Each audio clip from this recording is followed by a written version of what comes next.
Now we are going to start the medieval history of England. Chapter 1, The King Who Never Sat on His Throne. In 1066, England experienced one of the most chaotic years in its history. 3 men claimed the crown, 2 major battles reshaped the kingdom, and in the middle of this storm stood a teenage boy, Edgar Atheling, the last male descendant of the old Anglo-Saxon royal line.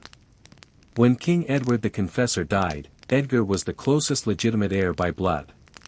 For a brief moment, the English nobles declared him king. But Edgar was young, inexperienced, and surrounded by powerful rivals. Harold Godwin's son, a seasoned military leader, took the throne instead, arguing that England needed a warrior, not a boy. Harold died at the Battle of Hastings, and again the nobles looked to Edgar. Once more, they proclaimed him king. And once more, fate turned against him. William of Normandy marched toward London with the momentum of victory behind him.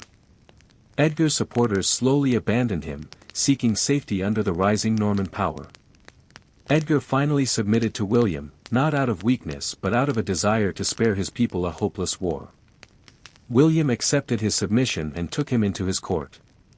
Edgar lived decades after this, traveling across Europe, joining military campaigns, and even attempting a rebellion or two, but never again would he be offered the crown that was once his by right. He remains one of history's strangest monarchs, a king named, a king acknowledged, but a king who never once sat on the throne meant for him. Chapter 2, The Queen Who Ruled Without Wearing a Crown. In the 10th century, when most royal women were expected to stay in the background, Ethelflaed, daughter of Alfred the Great, became one of England's most capable leaders. History remembers her simply as, the Lady of the Mercians, because calling her a queen would have challenged every political rule of her age. When her husband, the ruler of Mercia, fell ill, Ethelflaed quietly took control. She oversaw fortifications, planned defenses, and negotiated alliances. At a time when Viking armies raided across the countryside, she became the strongest force holding central England together. When her husband died, the nobles didn't look for a man to replace him. They turned to her. She ruled Mercia independently, issuing orders, building fortified towns, and leading coordinated campaigns with her brother, King Edward of Wessex. Together, they pushed back Viking settlements and reclaimed territory that had been lost for years. Ethelflaed even captured the stronghold of Derby, something no English ruler before her had managed. Chroniclers noted that warriors followed her not because she demanded loyalty, but because she had earned it. She never took the title of queen, but she ruled as one. When she died, Mercia had become stronger, safer, and more united than it had been in generations. Her story stands as one of the clearest examples of leadership in a period that rarely acknowledged women in power. Chapter 3, The Monk Who Accidentally Saved a Kingdom. In the early 1100s, Scotland was divided by rival nobles, shifting loyalties, and uncertain succession. In the middle of this political landscape lived Turgot, a quiet monk from Durham, who had no intention of involving himself in royal affairs. Yet history drew him in anyway. Turgot was known for his learning, his steady temperament, and his ability to mediate disputes. His reputation reached Queen Margaret of Scotland, a devout and intelligent ruler who sought stability for her family and her kingdom. She requested Turgot to serve as her spiritual advisor, a position he accepted reluctantly. His counsel went far beyond religious matters. Margaret relied on him when planning reforms, negotiating noble disputes, and strengthening ties between the Scottish Church and continental traditions. Turgot's correspondence and records later revealed his role as a stabilizing force at a time when Scottish politics was often fragile. When Margaret died, the royal family faced internal struggles and external threats. Turgot wrote her biography at the request of the new king, not as a courtly tribute, but as a guide to preserve her policies, her alliances, and her vision of a more unified Scotland. His detailed account became a blueprint for continuity in a period when stability was rare. Turgot eventually became Bishop of St. Andrews, though his health failed him soon after. Still, his writings outlived him. They shaped the legacy of a queen and helped later rulers understand the foundations she had set. He was never a statesman, never a knight, never a noble. Yet through patience, guidance, and an unexpected connection to a queen, a monk became one of the quiet architects of Scotland's early medieval stability. Chapter 4, The Emperor Who Ruled from Behind a Curtain. In the 9th century, Japan's royal court was filled with ceremony, poetry, and political games played quietly behind polished screens. At the center of this world was Emperor Seiwa, a child who ascended the throne at the age of 8. Though he wore the title of emperor, real power sat in the hands of the Fujiwara clan, especially Fujiwara no Yashifusa, his grandfather. Because Seiwa was so young, Yashifusa became the first non-imperial regent in Japanese history. His authority grew far beyond the duties of a guardian. He approved edicts, managed court appointments, and guided every major decision of the empire. Seiwa, shielded by attendants, often appeared in ceremonies but rarely participated in the political discussions behind them. As the emperor grew older, the arrangement barely changed. His role became more symbolic, and the Fujiwara strengthened their influence by marrying daughters into the imperial line. This system ensured future emperors were children raised under Fujiwara control, keeping the clan's authority secure. Seiwa was gentle, dutiful, and respected for his devotion to ritual and faith. But the empire moved according to others' direction. When he abdicated in favor of his young son, he retired quietly to a monastic life, content to leave power to those who had wielded it all along.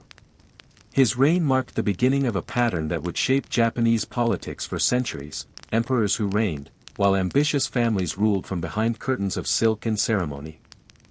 Chapter 5, The Sultan Who Rebuilt an Empire Brick by Brick.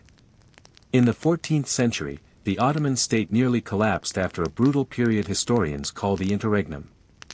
Civil war broke the empire into pieces, each brother claiming the throne and carving out territory for himself. When Memdai finally emerged as the surviving heir, he inherited not a kingdom, but a fractured landscape filled with rival warlords, empty treasuries, and exhausted soldiers.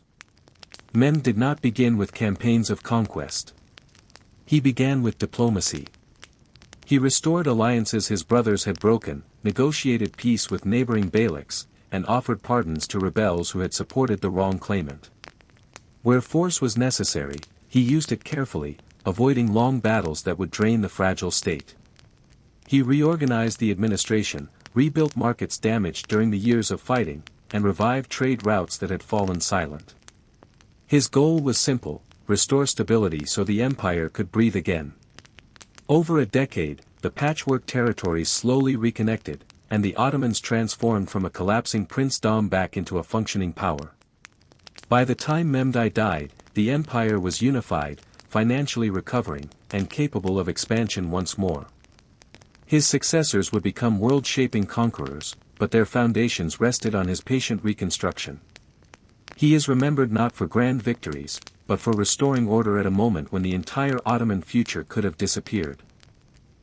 Chapter 6, The Scholar Who Drew the World Without Leaving His Desk. In the mid-1400s, when Europe still struggled to understand the size and shape of the world, a quiet, diligent monk named Fra Mauro worked inside a Venetian monastery, turning scattered fragments of knowledge into one of the most ambitious maps ever created. Venice was the perfect place for such work. Ships came in from Africa, Arabia, Persia, and India. Merchants carried stories, sketches, measurements, and rumors. Pilgrims returned with memories of distant ports, while sailors described coastlines they had barely survived. Fra Mauro collected their accounts patiently, combining them with the writings of ancient geographers and the reports of travelers such as Marco Polo.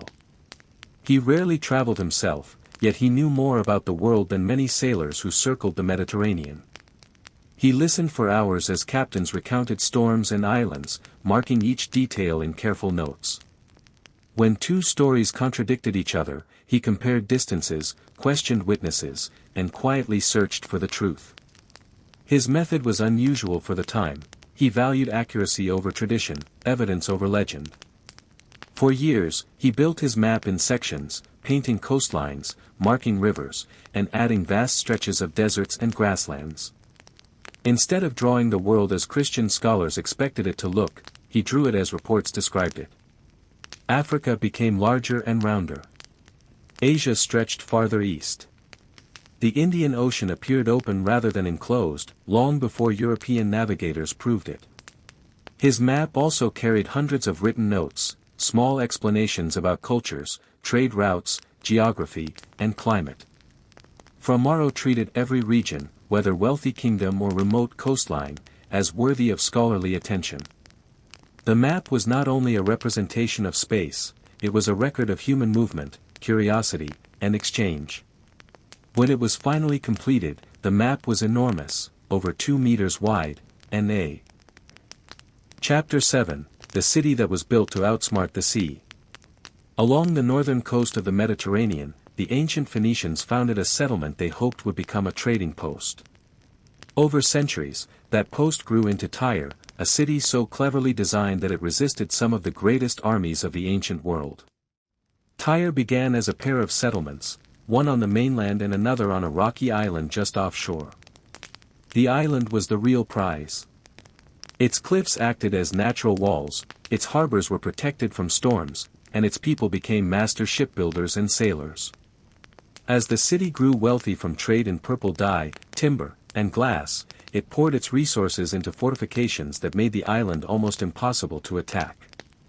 When Assyrian kings marched west, Tyre refused to surrender. Their armies could surround the mainland, but the island remained unreachable. Years passed while the city continued trading by sea, defying a giant empire simply by controlling its shoreline. Later, the Babylonians laid siege to Tyre for more than a decade. Again the island held out. Its walls were strengthened, its supplies arrived by ship, and its people knew that patience was their greatest defense. No enemy could starve a city that controlled the sea. But in 332 BCE, a different kind of threat appeared, Alexander the Great. Unlike earlier kings, he refused to accept the limits of geography. If he couldn't reach the island, he would build a way to it. His engineers began dumping stones, rubble, and timber into the sea, creating a long causeway that slowly crept toward the island's walls. Tyrian defenders launched fire ships at the construction, burned siege towers, and fought from the battlements, but the land bridge kept advancing. When Alexander finally reached the island and broke through its defenses, the victory came at enormous cost, but it reshaped the landscape forever. The causeway altered the currents, and over centuries, sand piled against it until the sea receded. The island became a peninsula, permanently connected to the mainland. A city that once floated offshore now sat firmly on solid ground. Even after its fall, Tyre rebuilt. It continued as a trading center through Roman, Byzantine, and Islamic eras, its harbors busy and its streets vibrant. The city endured earthquakes, conquests, and shifting empires, surviving not by its walls alone but by the resilience of the people who lived within them. Tyre's story is one of ingenuity on both sides, a city that outwitted armies for centuries, and a conqueror who refused to accept the limits of nature. What remains today is a reminder of how human ambition can shape the land, and how the land sometimes reshapes human ambitions in return. Chapter 8, The Queen Who Ruled Through Letters. In the early 12th century, when much of Europe was shaped by armies and alliances, Queen Urraca of Leon and Castile ruled her kingdoms with something far quieter but far sharper, the written word. Her reign unfolded through letters, charters, and negotiations carried across mountains and battle lines, each one crafted to keep a fragile realm from shattering. Urraca inherited her crown in 1109, becoming one of the most powerful rulers in medieval Europe. But her kingdom was not peaceful. Noble families competed for territory, rival lords challenged her authority, and neighboring powers watched for weakness. To make matters even more complex, she was forced into a political marriage with Alfonso I of Aragon, another ambitious king whose vision for the union threatened her sovereignty. The marriage quickly collapsed. Alfonso treated the lands as his own, issuing commands without consulting her council, and attempting to fold her territories into his expanding domain. Urraca resisted fiercely. Rather than confront him with armies alone, she used documents to limit his reach. She revoked grants he issued in her lands, reaffirmed the rights of cities that supported her, and wrote letters to church leaders explaining her position. Each charter stamped with her seal strengthened her legitimacy, reminding the kingdom that she, not her husband, was the rightful ruler. Civil war erupted as factions formed around both monarchs. Castles changed hands, borders shifted, and alliances rose and fell. Yet through all of this, Urraca's correspondence held the fabric of the kingdom together. She negotiated with rebellious nobles, persuaded bishops to remain loyal, and communicated constantly with her son Alfonso, preparing him to inherit a realm that was still in turmoil. Chapter 9: The City That Lived on Water and Refused to Sink. In the heart of Southeast Asia, the Khmer Empire built a capital city unlike anything the medieval world had ever seen. Angkor was not protected by walls or mountains but by a vast and intricate web of water. Canals, reservoirs, moats, and artificial lakes stretched across the landscape, turning the city into the center of one of the most sophisticated hydraulic systems in human history.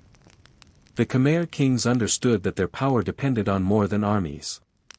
The monsoon rains arrived in violent bursts, flooding fields for weeks, then vanished, leaving the land dry for months. To survive, the kingdom needed a way to hold water, release it slowly, and carry it across miles of farmland. So the rulers built barays, huge rectangular reservoirs, some large enough to resemble inland seas. They dug canals that ran with the precision of engineered rivers.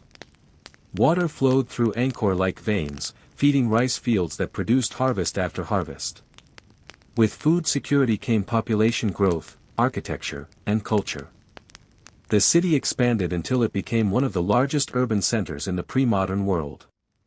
At the center stood Angkor Wat, a temple built not only for worship but as a symbol of cosmic order.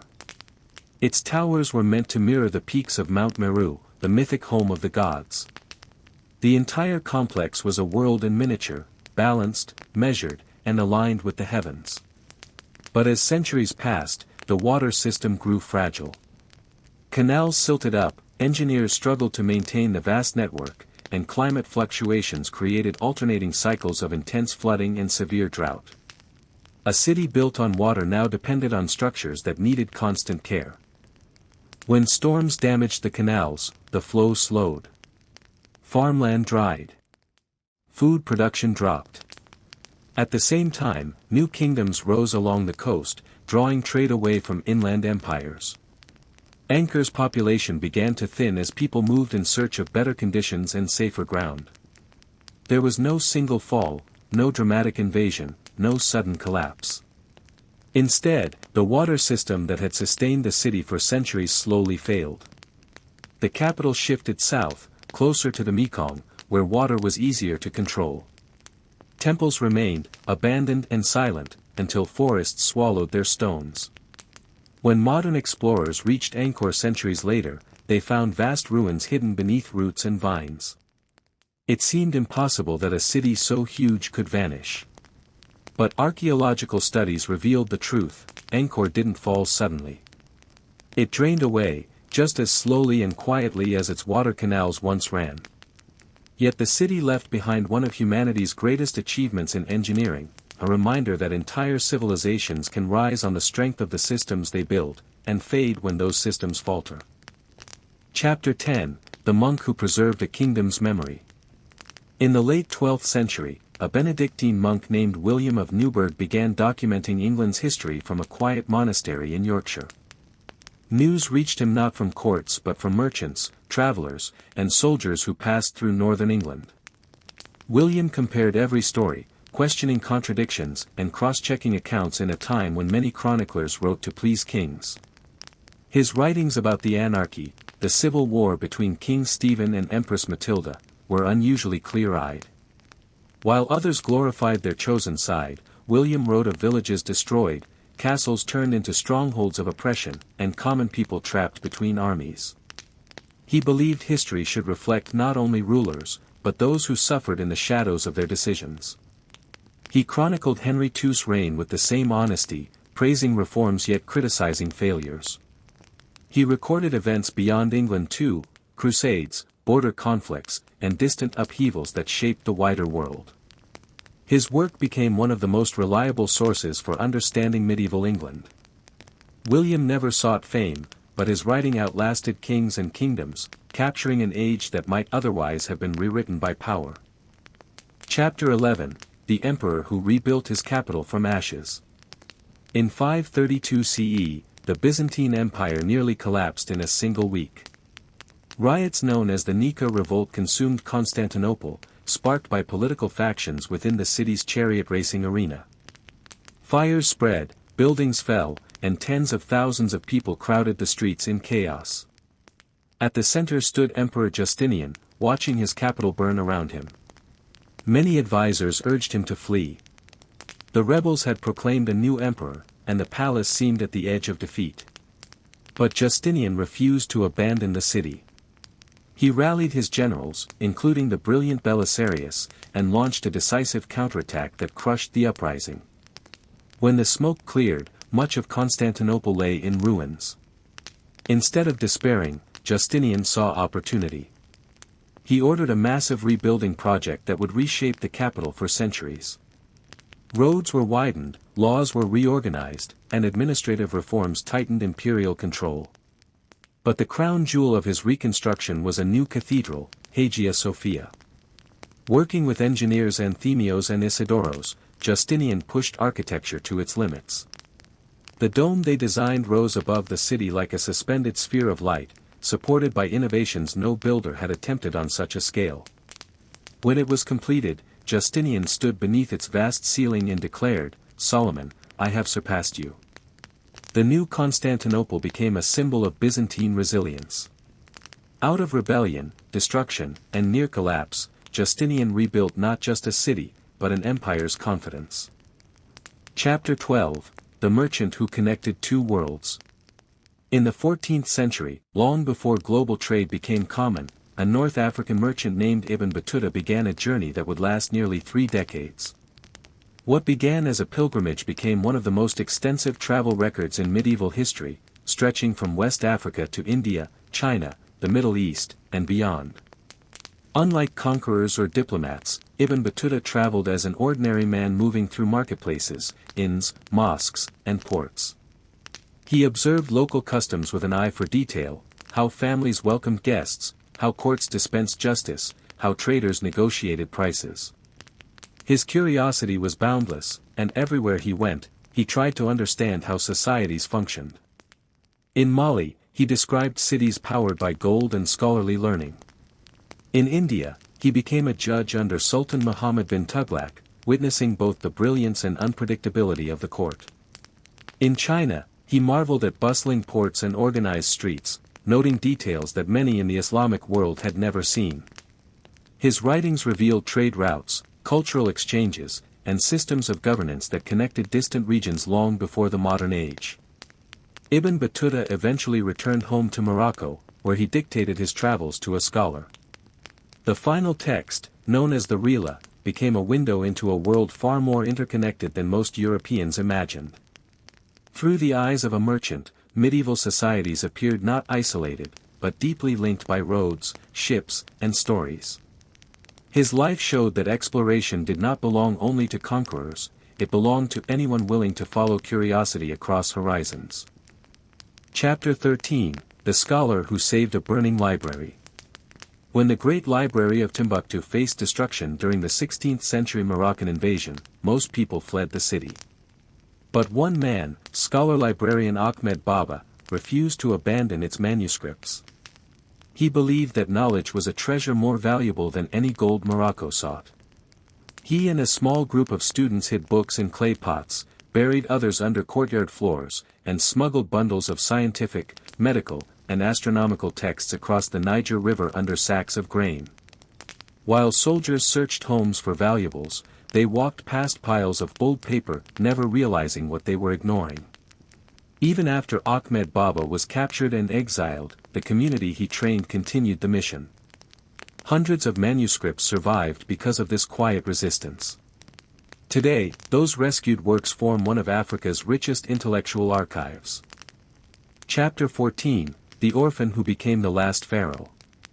When Cleopatra VII took the throne, Egypt was already a fading power squeezed between Rome's ambitions and internal corruption. She inherited debt, famine, and a political elite that assumed a young queen would be easy to manipulate. But Cleopatra understood languages, diplomacy, and propaganda better than her rivals.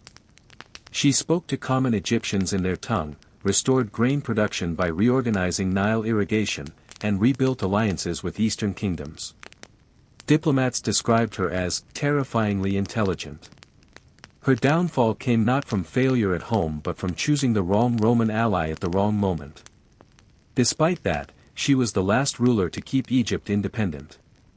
When she died, 3,000 years of pharaonic history ended with her. Chapter 15, The King Who Created a Navy from Nothing. In the 9th century, Alfred the Great of Wessex faced an enemy England had never seen before, Viking longships landing everywhere at once. His army could defend towns, but not the endless coastline. So Alfred built something England had never had, a standing navy. He redesigned ships to be longer, higher, and faster than Viking vessels. He recruited coastal sailors, trained them in new tactics, and created watch posts along the shore that rang bells the moment sails appeared on the horizon. This experiment changed history. Viking raids slowed, then halted, and England stabilized long enough for Alfred's successors to unite it. He's remembered as a king who built a shield out of wood and water. Chapter 16, The Emperor Who Outlawed Footbinding. In the early 20th century, after centuries of tradition, footbinding still crippled generations of women in China. Reformers wanted change, but only a ruler could break the cycle. Enter Emperor Guangxu, a quiet and often overshadowed figure. During the 100 Days Reform, he issued one of the era's boldest decrees, ending the practice altogether.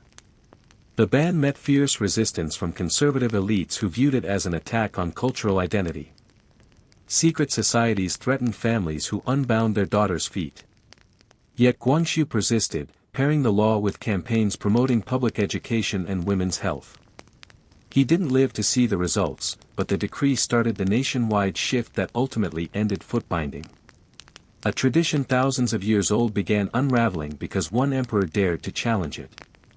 Chapter 17, The Queen Who Spoke to the Dead Kingdom.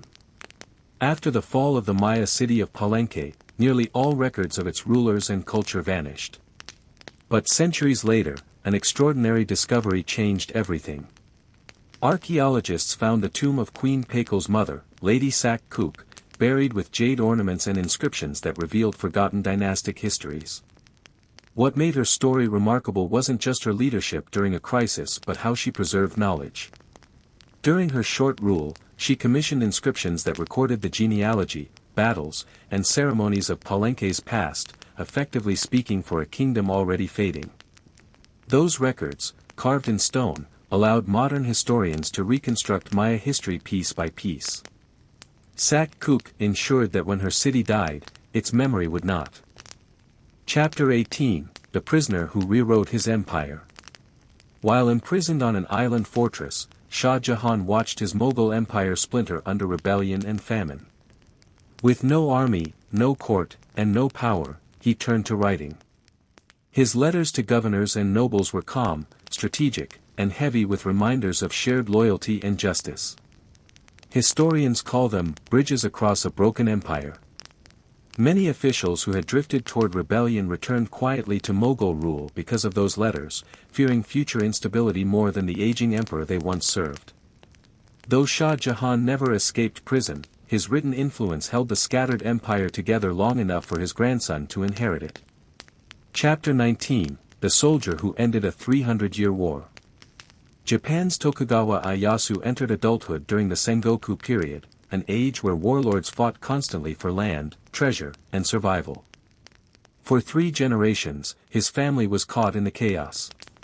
But Ieyasu played a slower game. He built alliances carefully, avoided unnecessary battles, and strengthened economic ties between provinces. When the decisive moment came at the Battle of Sekigahara, he didn't win because of numbers, he won because of decades spent earning trust. The victory ended centuries of civil war and began 250 years of peace under the Tokugawa shogunate. A soldier ended a war not with a single sword stroke, but with a lifetime of patience. Chapter 20, the king who hid his crown in a cave. When King Baldwin II of Jerusalem was ambushed and captured in the 12th century, everyone assumed the kingdom would collapse. But Baldwin had prepared for disaster. Before marching into battle, he stored royal documents, treasury silver, and even the ceremonial crown in a small cave outside the city. This hidden cache allowed the regency to function as if the king were still present. By the time Baldwin was ransomed months later, the kingdom had survived intact, unusually stable for a crusader state. His foresight kept the state alive when it should have fallen apart. Chapter 21, The Princess Who Became the World's First Known Author. In ancient Mesopotamia, the princess priestess in Hejuana wrote hymns and poems that were copied for centuries across Sumer and Akkad. Unlike most early works, she signed her name, making her the earliest known author in world history. She wrote during political upheaval, using her compositions to unite rival gods and tribes under a shared cultural identity. Her influence was so powerful that later kings used her works to legitimize their own rule. Her poems survived 3,000 years because scribes kept copying them long after her kingdom vanished. Chapter 22, The Emperor Who Rebuilt Rome in Secret. The year was 532 CE, and Constantinople, the jewel of the Eastern Roman Empire, burned. The Nika Revolt, a violent uprising sparked by political rivalries and sporting faction rivalries, had engulfed the city. Rioters set fire to homes, markets, and public buildings, while citizens screamed in terror, their pleas lost in the roar of the mob. The empire seemed on the brink of collapse, its fate hanging by a thread. At the center of this chaos was Emperor Justinian I, a ruler of ambition and unyielding will. Many urged him to flee, yet Justinian remained in the city, orchestrating a response that combined both military precision and strategic foresight. Loyal generals were summoned to secure key districts, while trusted officials were tasked with salvaging treasure, food, and vital documents. His presence, calm and resolute, steadied those around him in a way that no words of reassurance alone could. Once the revolt was suppressed, Justinian faced a city in ruins. Where others might have seen hopeless destruction, he saw an opportunity.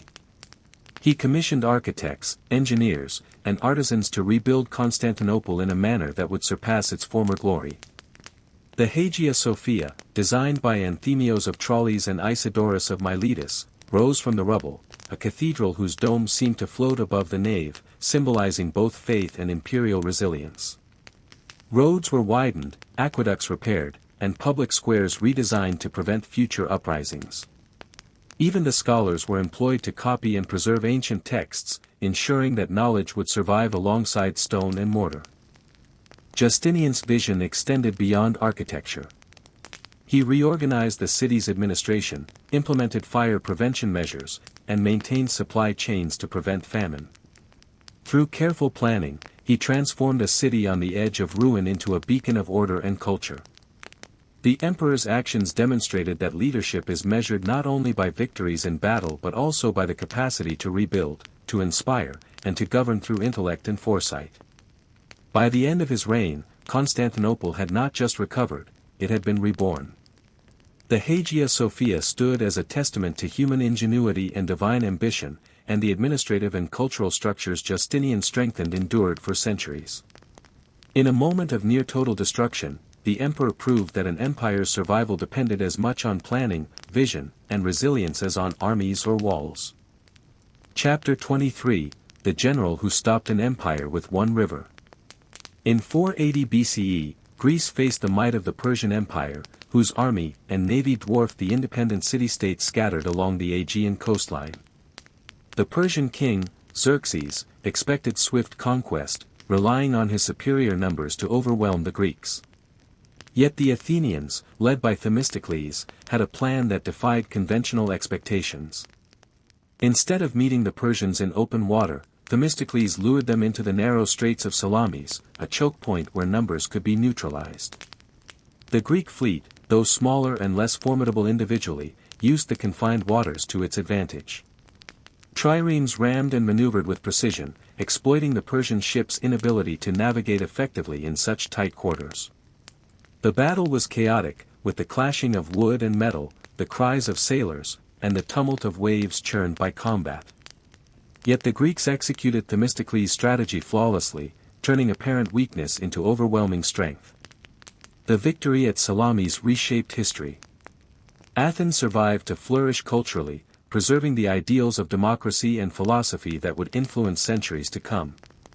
The Persians were forced to retreat, their empire's expansion into Greece halted, and the narrative of European civilization itself was altered. Themistocles' decision illustrates the enduring lesson that strategic ingenuity and careful observation of the environment can overcome even the greatest of numerical disadvantages. One man's foresight, combined with disciplined execution, saved a civilization from subjugation. Chapter 24, The Explorer Who Crossed Deserts Alone. In the 14th century, Ibn Battuta, a Moroccan scholar and adventurer, embarked on journeys across lands that few dared to traverse. Among his most perilous undertakings was crossing the Sahara Desert, an expanse of shifting sands, scorching heat, and near-impossible survival conditions. Unlike military campaigns or trade expeditions, Ibn Battuta's travels were motivated by curiosity, scholarship, and devotion to his faith. He joined caravans, relied on the wisdom of desert guides, and meticulously planned for scarce water and food. Along the way, he chronicled the lives of traders, nomads, and scholars, recording customs, religious practices, and economic systems with remarkable detail. His writings reveal that the desert was not merely an inhospitable void, it was a hub of culture, commerce, and knowledge. Towns and oases were connected by trade networks stretching from West Africa to the Middle East, and Ibn Battuta's observations preserved insights that might have been lost to time. Despite the dangers of bandits, extreme weather, and disease, Ibn Battuta completed his journeys, leaving a written legacy that informed the world about regions previously considered remote. His perseverance highlights the power of human curiosity and intellect, showing that even alone, an explorer could illuminate entire civilizations and ensure their stories survived for centuries. Chapter 25, The King Who Built a Bridge to the Future. In 12th century France, King Louis VI, ruling a fragmented realm of rebellious nobles and semi-independent fiefdoms, faced the challenge of unifying his kingdom without triggering endless warfare. Rather than relying solely on military conquest, Louis turned to infrastructure, believing that roads, bridges, and fortified towns could bind his kingdom together as effectively as armies. Bridges were particularly crucial. They allowed troops to move quickly, merchants to transport goods, and officials to enforce royal edicts across a fractured landscape. Louis invested heavily in repairing riverside crossings, constructing durable structures capable of withstanding floods, and supervising the expansion of key roads linking distant territories. These projects were often risky, requiring coordination among resistant lords, but the results transformed France's political and economic landscape. By connecting provinces and securing trade routes, Louis VI reduced the influence of local warlords, promoted economic growth, and stabilized towns. The kingdom became more cohesive, with citizens experiencing the tangible benefits of a centralized authority. His focus on infrastructure demonstrates that foresight and planning can achieve unity and strength in ways as profound as any battlefield victory. Chapter 26, The Monk Who Challenged the Pope. During the 11th century, Europe's church dominated not only spiritual life but political and intellectual spheres. Into this environment stepped Berenger of Tours, a French monk who dared to question church orthodoxy, specifically the doctrine of the Eucharist. Berenger argued for rational interpretation, suggesting that the bread and wine symbolized, rather than literally became, the body and blood of Christ. His challenges brought him into repeated conflict with church authorities, including popes and councils, who summoned him to recant. Despite condemnation and temporary exile, Berenger persisted, writing letters, treatises, and responses that blended logic, scripture, and theological precedent. His arguments forced church scholars to clarify doctrine, creating intellectual space for inquiry that had been previously suppressed.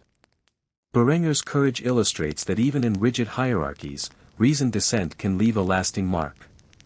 Though he did not overturn church dogma, his persistence inspired subsequent thinkers to question, debate, and explore ideas within a system that often discouraged independent thought. Chapter 28, The Inventor Who Saved a City from Floods.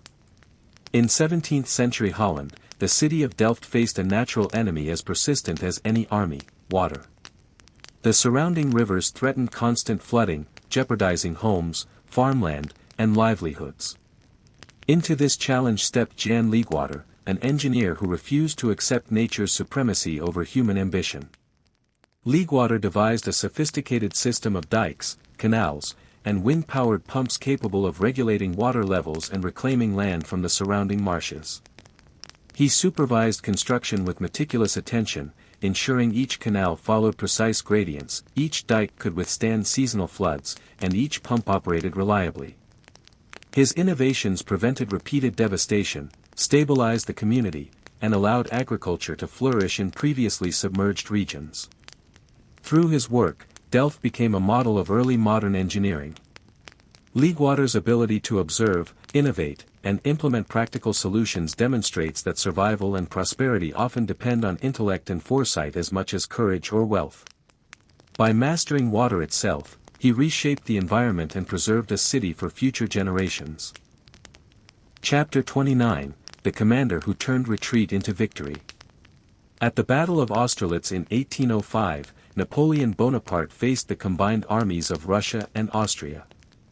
Outnumbered and strategically disadvantaged, Napoleon devised a plan that would become a textbook in military strategy. He feigned weakness, abandoning the Pratzen Heights to lure the Allies into a trap, exploiting their overconfidence and disorganization. As the Allies advanced, Napoleon struck decisively. French forces outflanked exposed divisions, attacked with precision, and neutralized enemy cohesion. The battle was chaotic, brutal, and swift, yet through calculated deception and timing, Napoleon transformed apparent retreat into overwhelming victory. The Allies were routed, leaving Napoleon in control of Central Europe and solidifying his reputation as one of history's greatest military minds. Austerlitz illustrates that genius often lies not in brute force but in manipulation of perception, timing, and strategy. Napoleon's ability to see opportunity in apparent disadvantage reshaped Europe and demonstrated that leadership is as much about cunning and calculation as courage and numbers. Chapter 30, The Scholar Who Rescued Ancient Knowledge. In 15th century Constantinople, the empire faced decline, its cultural and intellectual treasures threatened by war, decay, and neglect. Into this environment stepped George of Trebizond, a scholar dedicated to preserving the wisdom of the ancient world. He translated Greek texts into Latin, ensuring the survival of works by Aristotle, Plato, and Ptolemy for European scholars of the Renaissance. George's translations were painstakingly precise. He not only converted language but also contextualized ideas for a European audience, bridging centuries of knowledge. His efforts allowed mathematicians, philosophers, and scientists to rediscover classical thought, fueling developments in astronomy, navigation, and philosophy. In rescuing these texts, George reshaped the intellectual trajectory of an entire continent. His legacy demonstrates that empires rise and fall, but ideas endure. Through dedication, intellect, and preservation, one scholar could ensure that human knowledge survived beyond the limitations of geography, war, or time, a testament to the enduring power of learning. Chapter 31, The General Who Defied Winter and Conquered Russia. The year was 1812, and Europe watched with a mix of awe and horror as Napoleon Bonaparte assembled the Grande Armée, a force of over 600,000 men, poised to invade Russia. Confident, he believed his reputation, tactical brilliance, and the sheer scale of his army would crush any resistance. Yet few foresaw the challenge he would face, not in the form of enemy troops, but from the vastness of the Russian land itself and the merciless winter that awaited him. Napoleon's march began in late June, with the French army moving swiftly across Poland and into Belarus. Villages seemed to vanish into silence, abandoned by their inhabitants, leaving only scorched earth and empty granaries. The Russian generals, led by Mikhail Kutuzov, had made a calculated decision: retreat, avoid open battle, and stretch the French supply lines to their breaking point. Each step Napoleon took brought him further into hostile territory, deeper into forests and across rivers where bridges had been destroyed. His men were exhausted but pressed onward, driven by loyalty, discipline, and fear. The first skirmishes hinted at the peril to come. French troops found burned fields where crops once grew and abandoned villages stripped of livestock. The Russians avoided direct confrontation, striking only when advantage could be gained.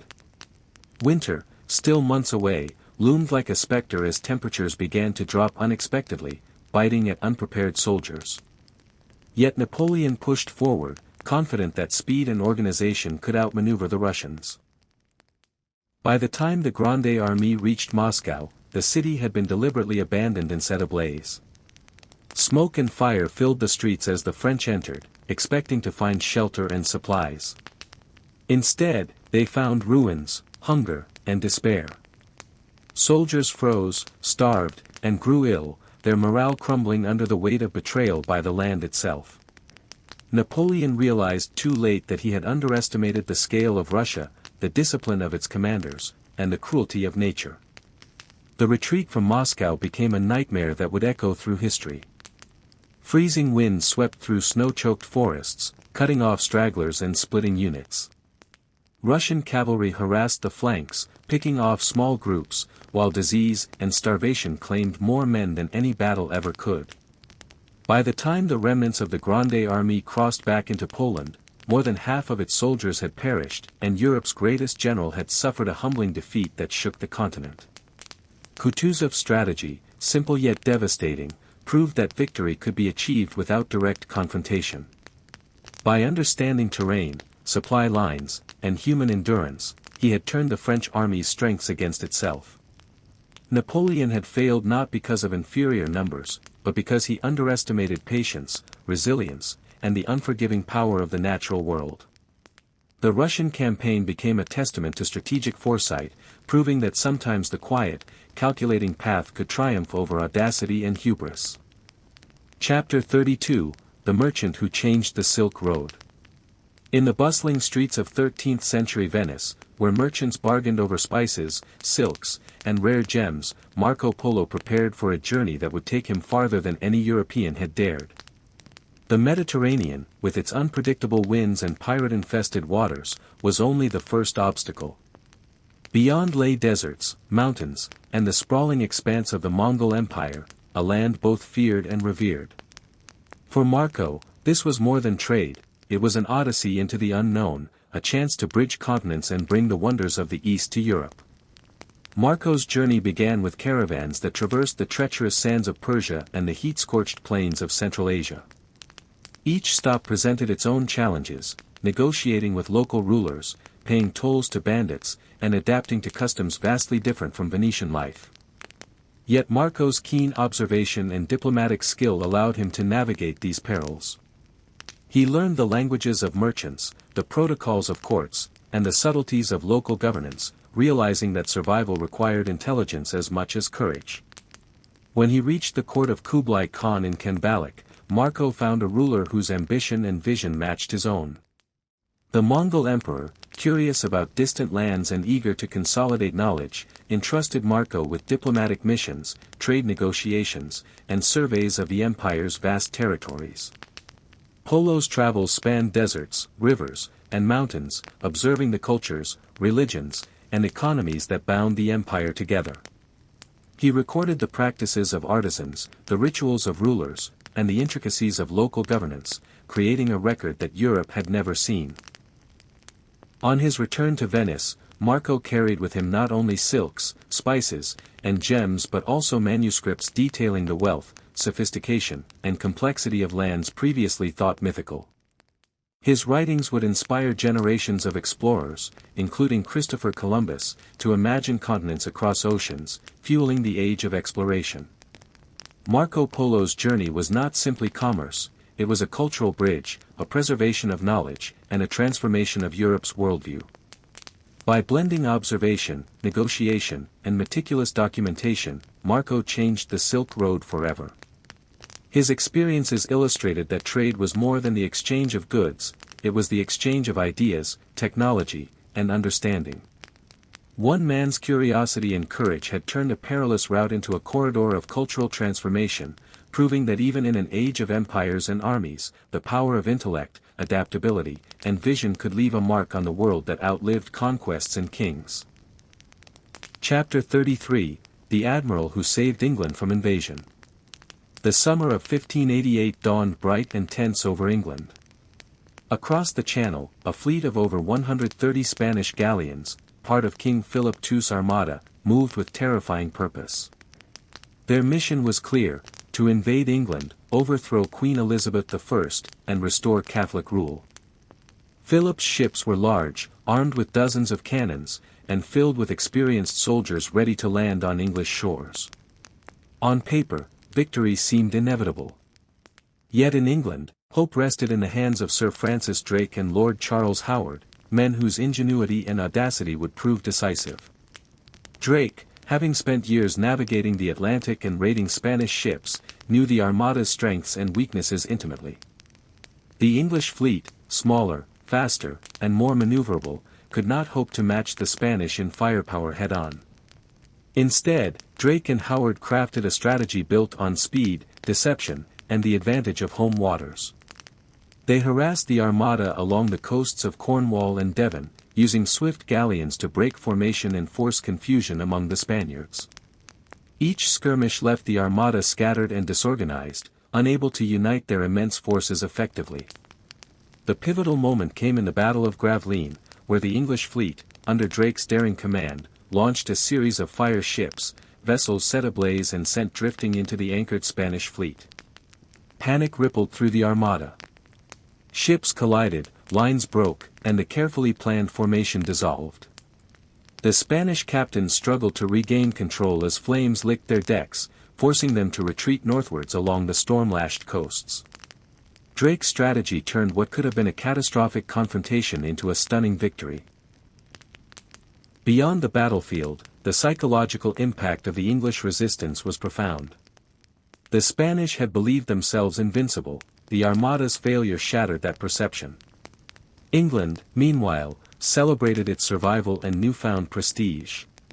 Queen Elizabeth I famously addressed her troops at Tilbury, declaring her shared courage and resolve, but it was Drake's meticulous planning, boldness, and understanding of both ships and men that had truly preserved the nation. Drake's triumph demonstrates that warfare is not always about numbers or brute strength. Knowledge of the environment, timing, and the ability to exploit weaknesses can tip the balance against overwhelming odds. England survived, not by sheer luck, but by the foresight and courage of one admiral who understood that the seas, like strategy itself, could be turned into a weapon. His actions preserved the nation, ensured its independence, and set a precedent for naval warfare that would influence generations. Chapter 34, The Philosopher Who Predicted the Future of Science. The streets of Padua were filled with the chatter of students and merchants, the clatter of hooves on cobblestones, and the scent of ink and parchment drifting from university lecture halls. It was the early 17th century, and Galileo Galilei, a man of unrelenting curiosity and boundless intellect, was beginning to challenge the very foundations of knowledge. At a time when the world still measured truth by the dictates of the Church, Galileo dared to look through a telescope at the heavens, seeing sights that had never been recorded by human eyes. When he first turned his telescope toward the night sky, he did not anticipate the revolution it would trigger. He observed the rugged surface of the moon, with craters and mountains, proving that celestial bodies were not perfect spheres as ancient philosophers had claimed. He discovered 4 moons orbiting Jupiter, a miniature planetary system that challenged the long-held belief that everything revolved around the Earth. These observations were not mere curiosities, they were evidence that the universe operated according to patterns that could be measured, predicted, and understood through observation and mathematics. Galileo faced immediate resistance. Scholars and church authorities dismissed his findings as heresy, threatening both his reputation and his safety. But Galileo persisted, publishing his discoveries in works like Sidereus Nuncius and later dialogue concerning the 2 chief world systems. He wrote not only for the educated elite but in a language accessible enough to inspire wonder among students and fellow scientists. He demonstrated that knowledge could be verified through experimentation, observation, and logic, an approach that would later become the foundation of the scientific method. Beyond his discoveries, Galileo understood the power of communication. He corresponded with rulers, academics, and students across Europe, defending his work with clarity and reason. He conducted experiments on motion and mechanics, measuring the acceleration of objects and the trajectory of projectiles, laying groundwork for Newtonian physics. Every calculation, every observation, and every written argument was part of a vision, that humans could understand the universe through intellect and inquiry, rather than solely through faith or tradition. Yet Galileo's journey was not without struggle. In 1633, he faced the Inquisition, forced to recant his findings under threat of imprisonment. Even then, his ideas could not be suppressed. Hidden in his writings and in the minds of his students, the seeds of modern science had already taken root. Galileo demonstrated that true progress often comes at personal risk, and that courage in pursuit of knowledge can outlast centuries of opposition. Galileo's legacy is profound. By observing the skies, challenging assumptions, and insisting on evidence, he changed the way humanity understands the world. He proved that curiosity, disciplined thought, and persistence could uncover truths that transcend authority, geography, and time. In the quiet nights of Padua, looking through a simple telescope, Galileo opened the door to a universe that would never again be measured by faith alone. Chapter 35, The Empress Who Negotiated Peace with an Enemy King. The grand halls of the Hofburg Palace in Vienna echoed with the footsteps of courtiers and advisors, each whispering about the state of the empire. It was the mid-18th century, and Empress Maria Theresa of Austria faced a Europe on the brink of war. Her father-in-law's legacy, the Habsburg territories, were fractured and vulnerable, and powerful neighbors eyed her lands with greed. France, Prussia, and Bavaria had designs on her empire, each seeking advantage in a continent defined by fragile alliances. Yet Maria Theresa, only in her 20s, would demonstrate that diplomacy could wield as much power as armies. From the moment she ascended to the throne, Maria Theresa immersed herself in the intricacies of governance. She studied maps of contested regions, scrutinized treaties, and memorized the names, temperaments, and ambitions of rival monarchs. But more than study, she understood the subtle art of human interaction. Where generals threatened with war, she offered dialogue; where spies whispered of betrayal, she responded with strategy. Her court became a hub of negotiation, where alliances were forged over music, feasts, and carefully timed correspondence. One of her most daring feats involved King Frederick II of Prussia, her formidable neighbor and adversary. Frederick had invaded Silesia, a prosperous province of Austria, seeking to expand his own influence. Many advisors urged military retaliation, yet Maria Theresa recognized that a direct confrontation could devastate her fragile empire. Instead, she employed diplomacy. She sent envoys with carefully worded letters, appealing to Frederick's ambition while offering concessions that maintained her dignity and preserved her long-term interests. Behind the scenes, she negotiated marriages, trade agreements, and alliances, creating a web of obligations that strengthened her position without spilling a single drop of blood. Even when war became unavoidable, Maria Theresa's meticulous planning minimized losses. She coordinated with loyal generals, ensured supplies reached the front lines, and personally oversaw the welfare of her people, visiting towns ravaged by conflict to bolster morale. Her presence inspired loyalty among soldiers and citizens alike. They saw a ruler who understood both the weight of leadership and the human cost of empire. Through correspondence, strategy, and sheer force of personality, she managed to reclaim lost territories and secure favorable treaties, proving that intellect and foresight could rival brute force. Her success went beyond politics. Maria Theresa transformed the administrative machinery of Austria, centralizing authority, reforming tax systems, and promoting education. She demonstrated that a ruler's power is not only measured in victories on the battlefield but also in the ability to shape culture, law, and society. By negotiating peace with skill and subtlety, she preserved her empire and left a legacy that would endure for generations. In a world dominated by war, Maria Theresa proved that diplomacy, intelligence, and courage could secure a nation's survival and prosperity as decisively as any sword. Chapter 36, the captain who survived a shipwreck alone. The relentless sun beat down on the endless expanse of the South Pacific, turning the waves into a glittering, treacherous desert of water. In 1712, Alexander Selkirk, young Scottish sailor, found himself abandoned on a remote island, a world away from civilization. His shipmates, convinced of imminent doom, had left him behind after disputes over the dangers of the voyage. Selkirk, alone and armed with nothing but his wits and a few meager supplies, was forced to confront a challenge that would test the limits of human endurance. The first days were a struggle against despair. The island offered shelter in caves and shade beneath overgrown palms, but it also posed threats he had never encountered: wild goats with unpredictable behavior, unfamiliar terrain, and nights filled with the cries of unknown creatures. Hunger gnawed at him relentlessly, yet Selkirk's resourcefulness began to emerge. He fashioned tools from driftwood and stones, learned to hunt and trap goats, and discovered edible plants. Every small victory became a testament to his determination and ingenuity. Over the months, solitude became both a burden and a teacher. Selkirk confronted the vast silence, the absence of human contact, and the uncertainty of rescue.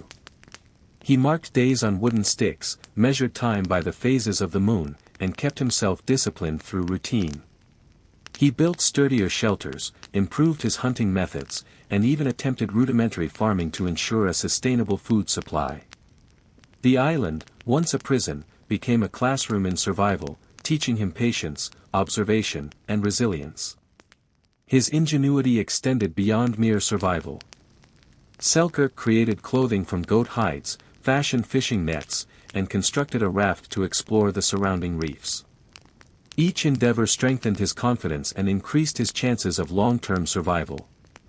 When storms struck, he sought high ground and reinforced his shelters. When the sun scorched, he rested and rationed his resources. Through adaptation and careful observation, he mastered an environment that had initially seemed hostile beyond hope. Years passed, and Selkirk's resilience became legendary. Eventually, a passing ship rescued him, returning him to the world he had once known, but he was no longer the same man. His experiences had transformed him. He understood the value of preparation, the power of ingenuity, and the strength of the human spirit when faced with absolute isolation. His story inspired Daniel Defoe's Robinson Crusoe, captivating generations with the tale of survival against impossible odds. Selkirk's journey demonstrates that survival is not only about physical strength but also about intelligence, adaptability, and mental fortitude. Alone on a desolate island, he turned adversity into mastery, forging a life where most would have perished. His legacy endures as a symbol of courage, resourcefulness, and the enduring capacity of humans to triumph over nature and circumstance through patience, innovation, and unyielding will. Chapter 37: The Explorer Who Mapped the Unknown. The morning sun rose over the harbor of Palos de la Frontera in 1492, painting the wooden hulls of 3 ships with golden light. Christopher Columbus, a man driven by curiosity, ambition, and the dream of discovery, stood on the deck of the Santa Maria, gazing toward the horizon. Behind him lay the familiar coast of Spain, and ahead stretched the vast, uncharted expanse of the Atlantic Ocean. Few could have imagined the perilous journey that awaited him, the storms, the unknown waters, or the uncertainty of finding land where none had been charted. Columbus' voyage was more than a gamble, it was a careful plan shaped by months of preparation. He studied maps and the accounts of previous sailors, calculated distances using celestial navigation, and selected a crew willing to risk their lives for the promise of fame, wealth, or survival. Yet the journey tested his leadership from the first day. Sailors grew anxious, mutiny whispered through the ranks, and provisions were limited. Columbus had to maintain morale, instill discipline, and reassure men whose worldviews were bounded by coastlines they had never imagined leaving behind. Days turned into weeks. Storms battered the ships, waves swelled like mountains, and the wind shifted unpredictably. Columbus maintained vigilance, observing the sky, the winds, and the flight of birds to anticipate land. His calculations, instincts, and knowledge of currents guided them, even as fear and uncertainty gnawed at the hearts of those aboard. The Atlantic, vast and unyielding, tested every ounce of courage and leadership. When land finally appeared on the horizon, a small island in the Bahamas, relief and wonder swept through the crew. Columbus' meticulous planning had paid off, but the work was far from over. He had to explore the islands, interact cautiously with indigenous peoples, and establish footholds that would allow for future voyages.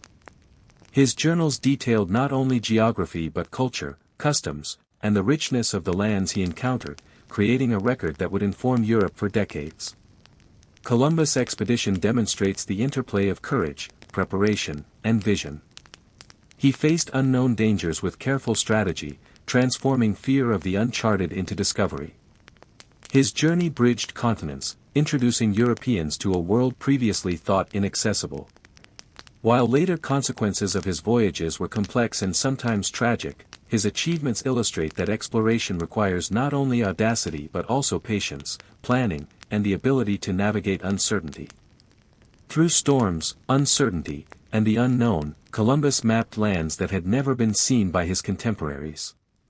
He showed that one determined individual, armed with knowledge, calculation, and perseverance, could expand the boundaries of human understanding, leaving a legacy that would shape the world for centuries.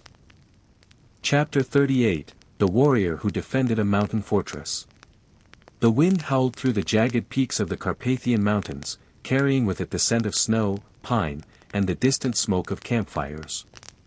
High atop a rocky ridge stood the fortress of Belgrade, its stone walls weathered by centuries yet unyielding, a sentinel against the relentless advance of the Ottoman Empire.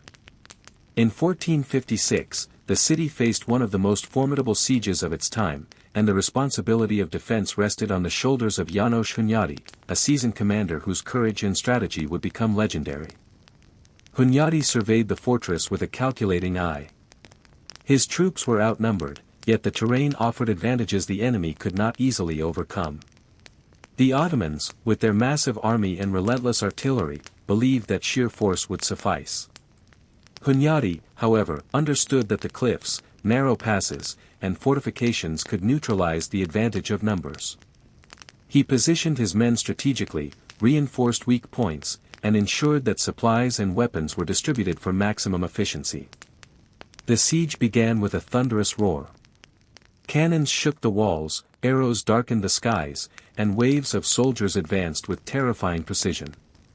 Yet Hunyadi's leadership transformed fear into determination.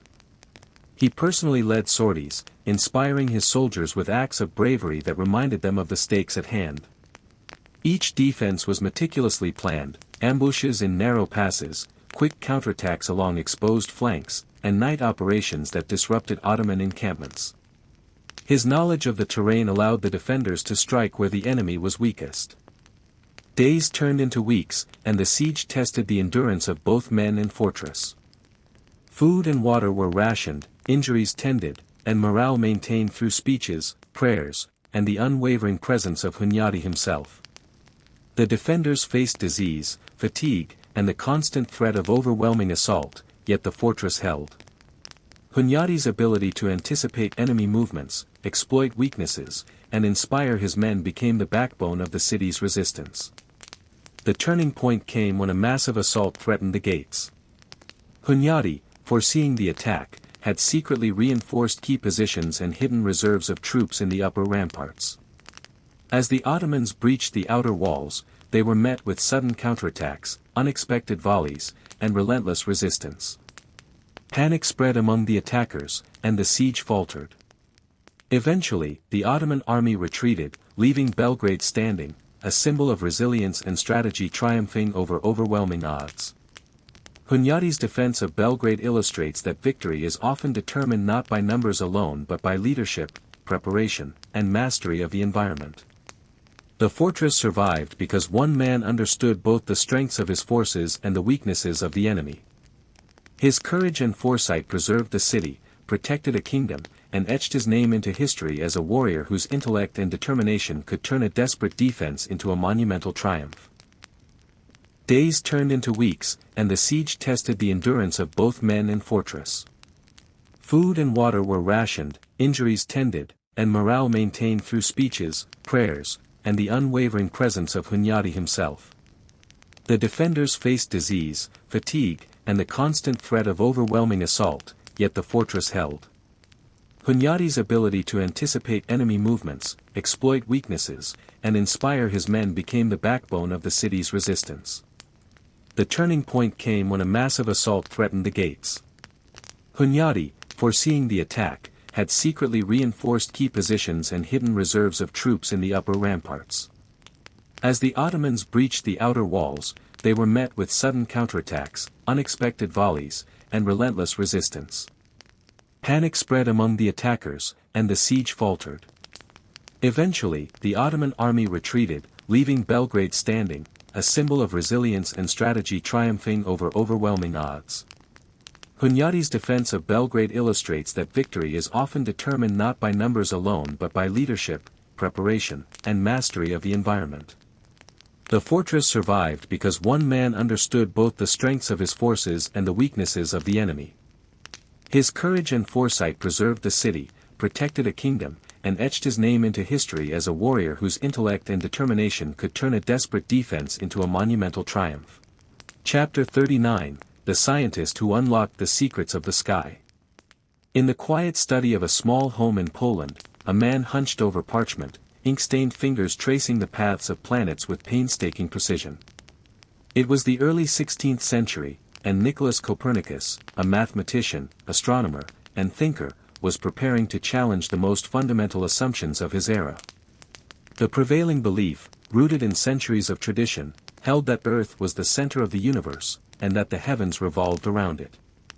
Copernicus' studies, however, suggested something radically different. The sun, not the Earth, held that central place. For years, Copernicus worked quietly, observing the stars, plotting the motions of planets, and performing complex calculations. His heliocentric model of the solar system was revolutionary, yet he knew the dangers of openly challenging the Church's teachings. Intellectual courage was as essential as scientific rigor. He wrote detailed manuscripts, carefully explaining his findings, and circulated them among trusted colleagues. Each observation, each equation, was a brick in the foundation of a universe that would one day seem familiar to modern astronomers. Copernicus' work was not theoretical alone, it was deeply practical. By understanding the relative motions of planets, he improved calendars, anticipated celestial events, and provided a framework that would allow navigators, scholars, and future scientists to predict the heavens with unprecedented accuracy. His ideas required readers to abandon centuries of accepted doctrine and embrace a vision of the universe that was both elegant and counterintuitive. The reception of his theories was cautious. Scholars debated, some inspired and others skeptical. Copernicus himself delayed publication, fearing censure, yet eventually he released De Revolutionibus Orbium Coelestium, a work that would change science forever. His heliocentric model laid the groundwork for later scientists, Galileo, Kepler, Newton, who would expand on his vision, transforming humanity's understanding of the cosmos. Copernicus demonstrated that careful observation, rigorous reasoning, and the courage to challenge orthodoxy could unlock truths hidden for millennia. Beyond the equations and calculations, Copernicus' story is one of persistence and foresight.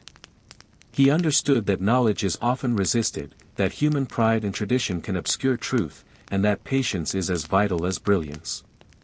He dedicated decades of his life to a pursuit that would not be fully appreciated until long after his death. And yet, his quiet diligence changed the world, showing that the curiosity of one mind, combined with discipline and courage, could unravel the secrets of the sky and redefine humanity's place in the universe. Copernicus' legacy endures not just in the stars he charted, but in the very methodology of modern science. He revealed that observation, logic, and imagination could pierce through centuries of accepted wisdom. By daring to see the world differently, he illuminated the path for future generations, proving that knowledge, when pursued with clarity and integrity, can truly transcend time and circumstance. Chapter 40, The Merchant Who Brought the East to Europe. The narrow, bustling streets of Venice were alive with the cries of vendors and the scent of exotic spices drifting from the docks. It was the late 13th century, a time when Europe hungered for the goods, knowledge, and wealth of the East. Among the merchants who navigated these labyrinthine canals and crowded marketplaces, a young Venetian trader prepared for a journey that would alter the course of European trade and culture. His name was Niccolò Polo, and though less celebrated than his son Marco, his voyages laid the groundwork for unprecedented cultural exchange. The journey east was perilous from the start. Crossing mountains, deserts, and rivers, the merchants faced not only natural obstacles but also political uncertainty. Local rulers demanded tribute, bandits roamed the roads, and language barriers tested every negotiation. Yet Niccolò Polo's careful planning, experience, and intuition allowed him to navigate these challenges. Along the way, he learned the customs, economies, and governance of distant lands, recognizing that understanding people was as vital as transporting goods. Arriving at the court of the Mongol Empire, Niccolò Polo witnessed a civilization whose scale and sophistication surpassed anything in Europe. Vast cities thrived under meticulous administration, bustling markets showcased artisan skills, and roads stretched for hundreds of miles, enabling trade and communication across immense distances. The Polo family earned the trust of Kublai Khan, who valued their knowledge of Europe and entrusted them with diplomatic and trade missions, expanding networks that reached from the Mediterranean to the heart of Asia. Throughout the years, Niccolò Polo's journeys involved more than the transport of silk, spices, and jewels. He observed and recorded customs, rituals, and technologies that would soon flow back to Europe, igniting curiosity, commerce, and innovation. His experiences illustrated that trade was not simply about profit, it was about connecting worlds, fostering dialogue, and preserving knowledge. The merchants became conduits of ideas, bridging civilizations that had previously existed in isolation. Returning to Venice after years of travel, the Polo family brought back not only wealth but also invaluable information. Marco Polo, following in his father's footsteps, would document these experiences, inspiring generations of explorers, traders, and scholars. Through the detailed chronicles of roads, cities, cultures, and governance, Europeans gained their first glimpses of distant empires. The Polo journeys reshaped commerce, politics, and imagination, transforming trade routes into highways of knowledge and cultural exchange. Niccolò Polo's story demonstrates that courage, adaptability, and curiosity can achieve feats comparable to conquest. He navigated danger, bridged continents, and introduced Europe to a world beyond its shores. His legacy is a testament to the enduring power of observation, diplomacy, and perseverance, showing that sometimes the most profound transformations in history come not from swords and armies, but from those willing to journey into the unknown and return with knowledge, insight, and vision. Chapter 41, The General Who Defied Death in Battle. The fields of Austerlitz were shrouded in morning fog, the ground damp with dew and anticipation. It was December 2, 1805, and Napoleon Bonaparte, already a legend in Europe, prepared to face the combined forces of Austria and Russia. Yet among the generals of that era, there was one whose courage and tactical brilliance would become the stuff of legend, Marshal Michel Ney, later known as the bravest of the brave. Ney's reputation was forged in campaigns across Europe, but on this battlefield, he would face the ultimate test of valor, leadership, and resilience.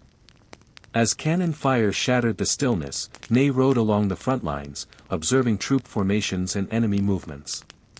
Smoke and chaos surrounded him, yet he maintained an unwavering focus. Soldiers looked to him for guidance, their confidence rooted in his presence. With keen instincts, he issued orders that shifted the battlefield, coordinating cavalry charges, reinforcing faltering infantry, and seizing strategic heights. His ability to anticipate enemy maneuvers allowed the French forces to exploit weaknesses in the coalition armies. Ney himself faced mortal danger repeatedly. Bullets whizzed past, cannons shook the earth, and horses fell under fire. Yet he pressed on, often leading charges personally, inspiring men through acts of audacity. Even when surrounded or outnumbered, Ney remained calm, assessing situations with clarity. He understood that courage alone was insufficient, precision, timing, and discipline were equally essential in turning the tide of battle. The day's fighting culminated in a series of decisive maneuvers that would secure Napoleon's victory.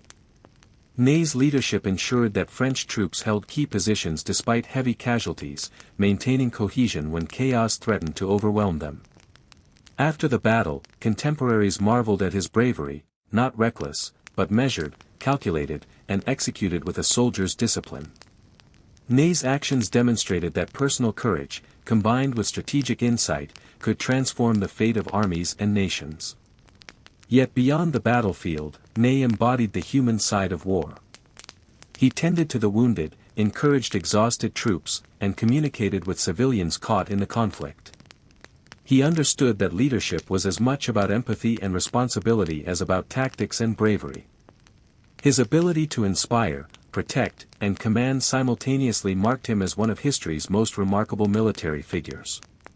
Marshal Ney's legacy is one of defiance in the face of death, intellect under pressure, and unwavering dedication to duty. By leading from the front, understanding both the art and science of warfare, and balancing courage with strategy, he exemplified what it means to be a general. His name became synonymous with valor, and his deeds at Austerlitz and other campaigns would be studied for generations as a model of leadership that combined fearlessness, foresight, and humanity. Chapter 42, The Explorer Who Braved the Frozen North. The Arctic winds cut through the sparse tents of the expedition camp, chilling even the hardiest men to the bone. It was the early 19th century, and Sir John Franklin, a seasoned British naval officer, embarked on an ambitious journey to chart the last unknown stretches of the Northwest Passage. The icy waters, treacherous icebergs, and near-constant storms were a test not only of skill but of endurance, courage, and the limits of human will. Franklin knew that each decision could mean survival or disaster for himself and his crew. From the moment the ships Erebus and Terror left England, Franklin emphasized preparation and discipline. He meticulously stocked supplies, studied ice patterns, and trained his men in survival techniques for polar conditions. Yet no amount of preparation could fully account for the Arctic's unpredictability. As they sailed deeper into frozen channels, the cold intensified, and the sea began to imprison the ships in thick sheets of ice, halting progress and straining both morale and resources. Isolation became an ever-present companion. The men faced weeks without seeing open water, trapped among ice floes that groaned and shifted with terrifying force. Franklin maintained order through rigorous routines, scheduled watches, scientific observations, and communal tasks to keep spirits from breaking under the oppressive cold. His leadership balanced authority with empathy, recognizing that the mental resilience of the crew was as vital as their physical strength. Despite the hardships, Franklin pressed forward with the mission. He recorded detailed maps, observed wildlife, and took note of the harsh environment, documenting conditions that would inform future Arctic expeditions. The expedition became a complex dance between ambition and survival, advancing when possible, retreating when necessary, and constantly adapting to the frozen landscape. Every choice required weighing risk against the possibility of discovery. Tragically, Franklin's journey ultimately became a cautionary tale of endurance pushed to extremes. The ships were trapped and eventually abandoned, and Franklin himself perished alongside many of his men. Yet his legacy is far from defeat. The detailed journals, charts, and observations left behind painted a picture of a world few had seen and inspired subsequent explorers to understand and navigate the Arctic. Franklin demonstrated that courage, preparation, and meticulous documentation could leave an enduring mark, even when nature proved unyielding. The story of Franklin reminds us that exploration is as much a battle against the self and environment as it is against unknown lands.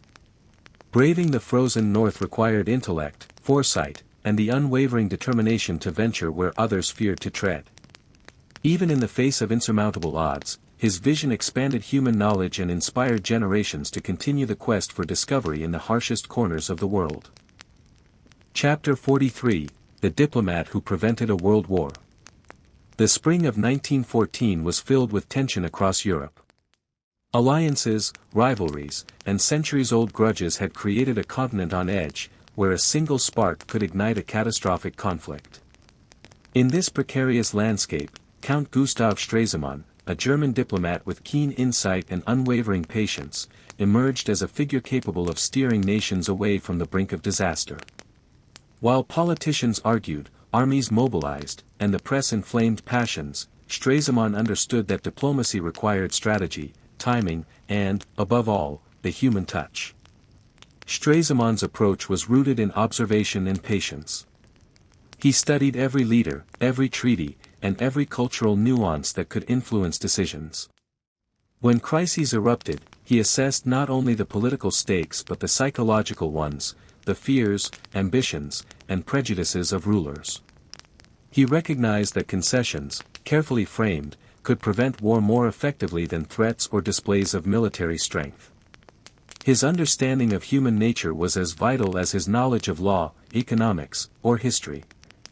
One of his most delicate challenges involved post-World War I tensions. Germany, humiliated and weakened by the Treaty of Versailles, faced hostility from neighboring powers while struggling to rebuild internally. Stresemann worked tirelessly to restore Germany's credibility through dialogue, negotiation, and pragmatic compromise. He negotiated treaties that ensured border security, engaged in reparations discussions with allies, and fostered economic cooperation that stabilized a fragile nation. Each agreement required delicate balancing, avoiding provocation while demonstrating responsibility. Stresemann's efforts went beyond politics. He built bridges of trust. He met foreign leaders in private chambers, over long dinners, and through extensive correspondence, carefully laying the groundwork for cooperation. He understood that appearances could deceive, public rhetoric might inflame, but personal relationships could diffuse tension. Through patience, tact, and unwavering focus on long-term stability, he steered Germany, and Europe, away from immediate conflict on several occasions.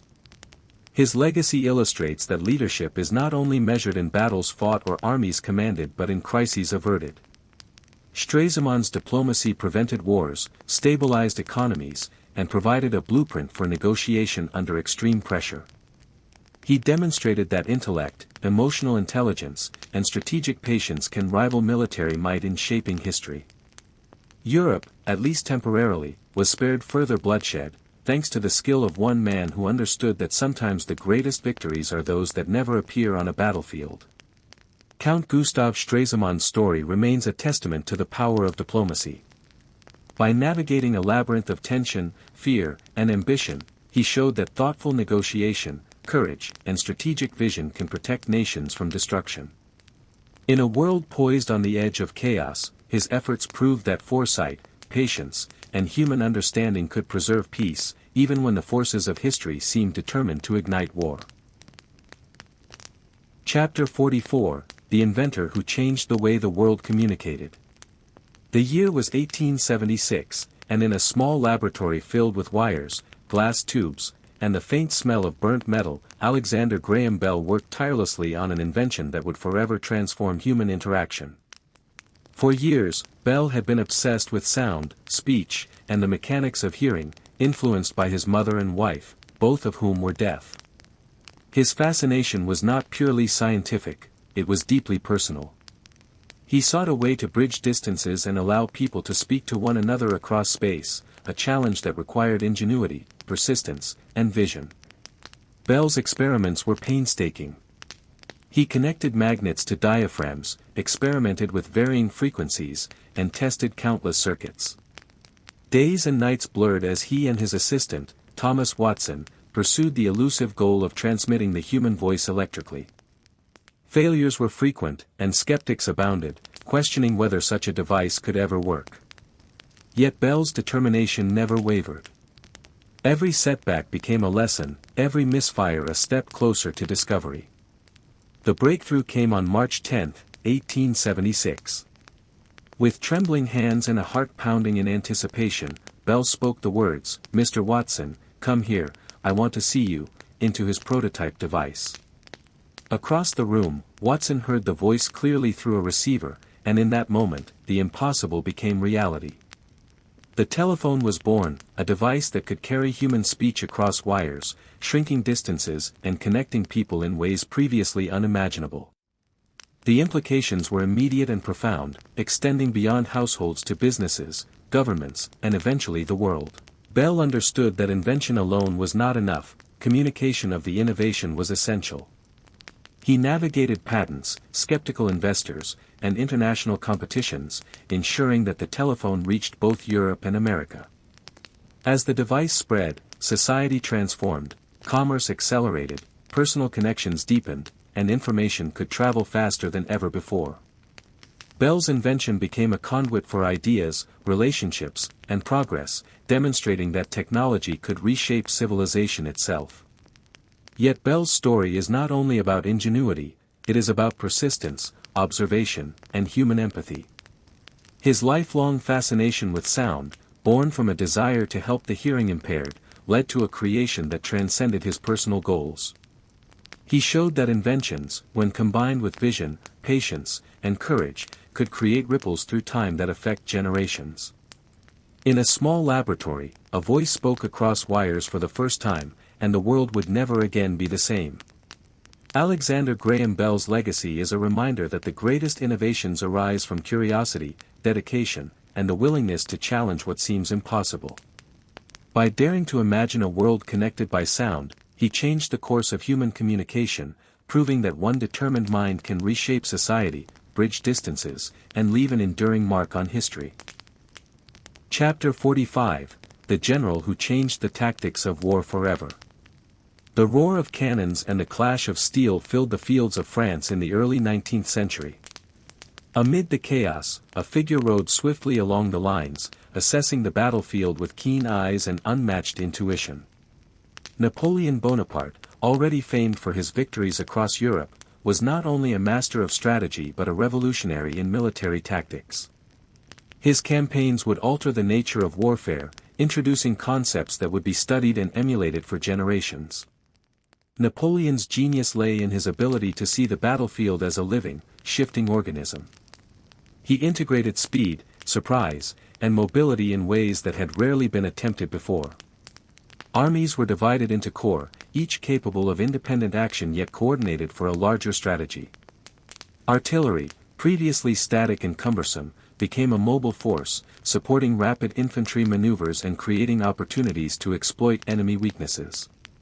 His ability to combine intelligence, reconnaissance, and decisive action allowed smaller forces to outmaneuver and defeat numerically superior opponents. The Battle of Austerlitz in 1805 exemplified Napoleon's tactical mastery. Facing a coalition of Austrian and Russian forces, he deliberately feigned weakness, inviting the enemy to overextend. Then, with precise timing, he launched coordinated attacks that struck at the enemy's flanks and center simultaneously. Chaos and confusion gripped the opposing armies, while Napoleon's troops, disciplined and motivated, pressed the advantage relentlessly. Victory was complete, and the battle became a case study in the effective use of deception, speed, and concentrated force. Napoleon's innovations extended beyond individual battles. He emphasized logistics, ensuring that armies were supplied, mobile, and capable of sustained campaigns. He fostered meritocracy among his officers, promoting talent over nobility, which allowed innovative thinking to flourish. Training, organization, and morale were not afterthoughts but integral to success. He understood that leadership, discipline, and adaptability could amplify the effectiveness of strategy far beyond the sum of the parts. Yet Napoleon's story is not just one of battlefield brilliance. It is a testament to vision, intellect, and understanding the human element in warfare. He demonstrated that war was not merely a clash of armies but a complex system in which timing, psychology, and organization could determine outcomes. By redefining tactics, he reshaped Europe's military landscape, influencing how wars would be fought for decades.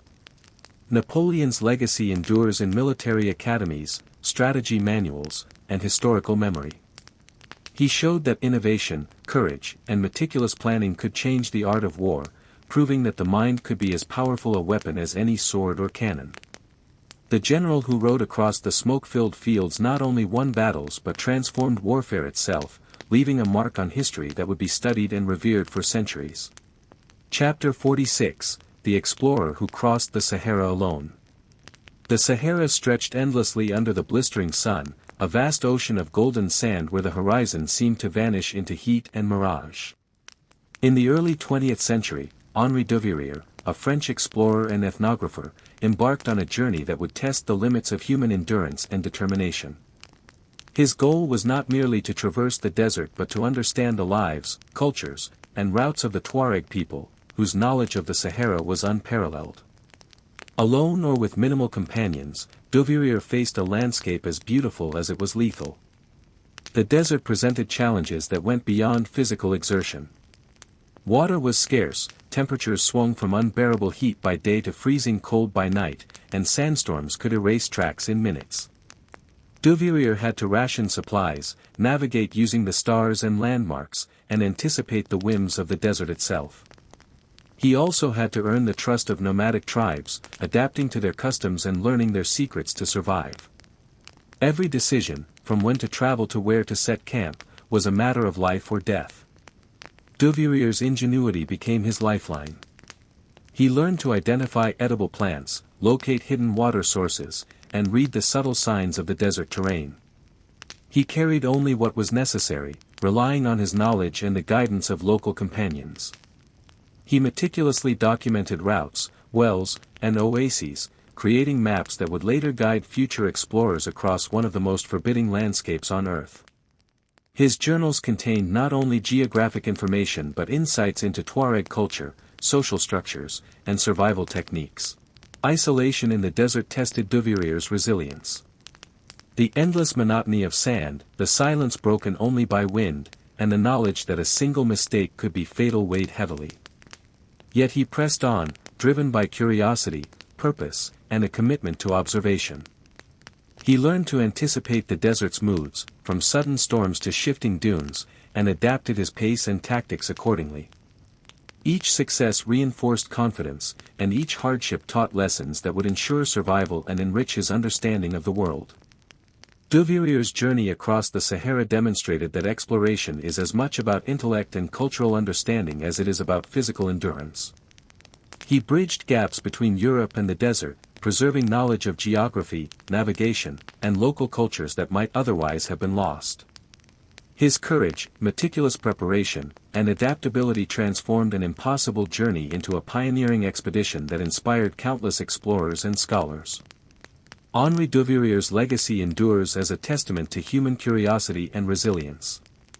By venturing alone into one of the harshest environments on Earth, he proved that courage, knowledge, and adaptability can overcome even the most extreme challenges. His crossing of the Sahara was not merely a feat of endurance, it was a profound exploration of both the world and the human spirit. Chapter 47, The Diplomat Who United Warring Kingdoms. The sun rose over the rugged highlands of Scotland in the late 13th century, casting long shadows across fortresses scarred by centuries of conflict. For decades, rival clans had waged battles over territory, honor, and loyalty, leaving the land fractured and its people exhausted. Amid this turmoil emerged a figure whose skill would be measured not by the sword, but by words, vision, and the delicate art of negotiation, Robert the Bruce, later King of Scotland, who would unite warring factions under a single banner and restore hope to a divided nation. Bruce understood that raw force alone could not secure lasting peace. He studied rival leaders, their ambitions, fears, and allegiances. He forged alliances through marriages, promises, and strategic concessions, often risking his own power to ensure unity. Each negotiation required patience, insight, and the ability to anticipate betrayal.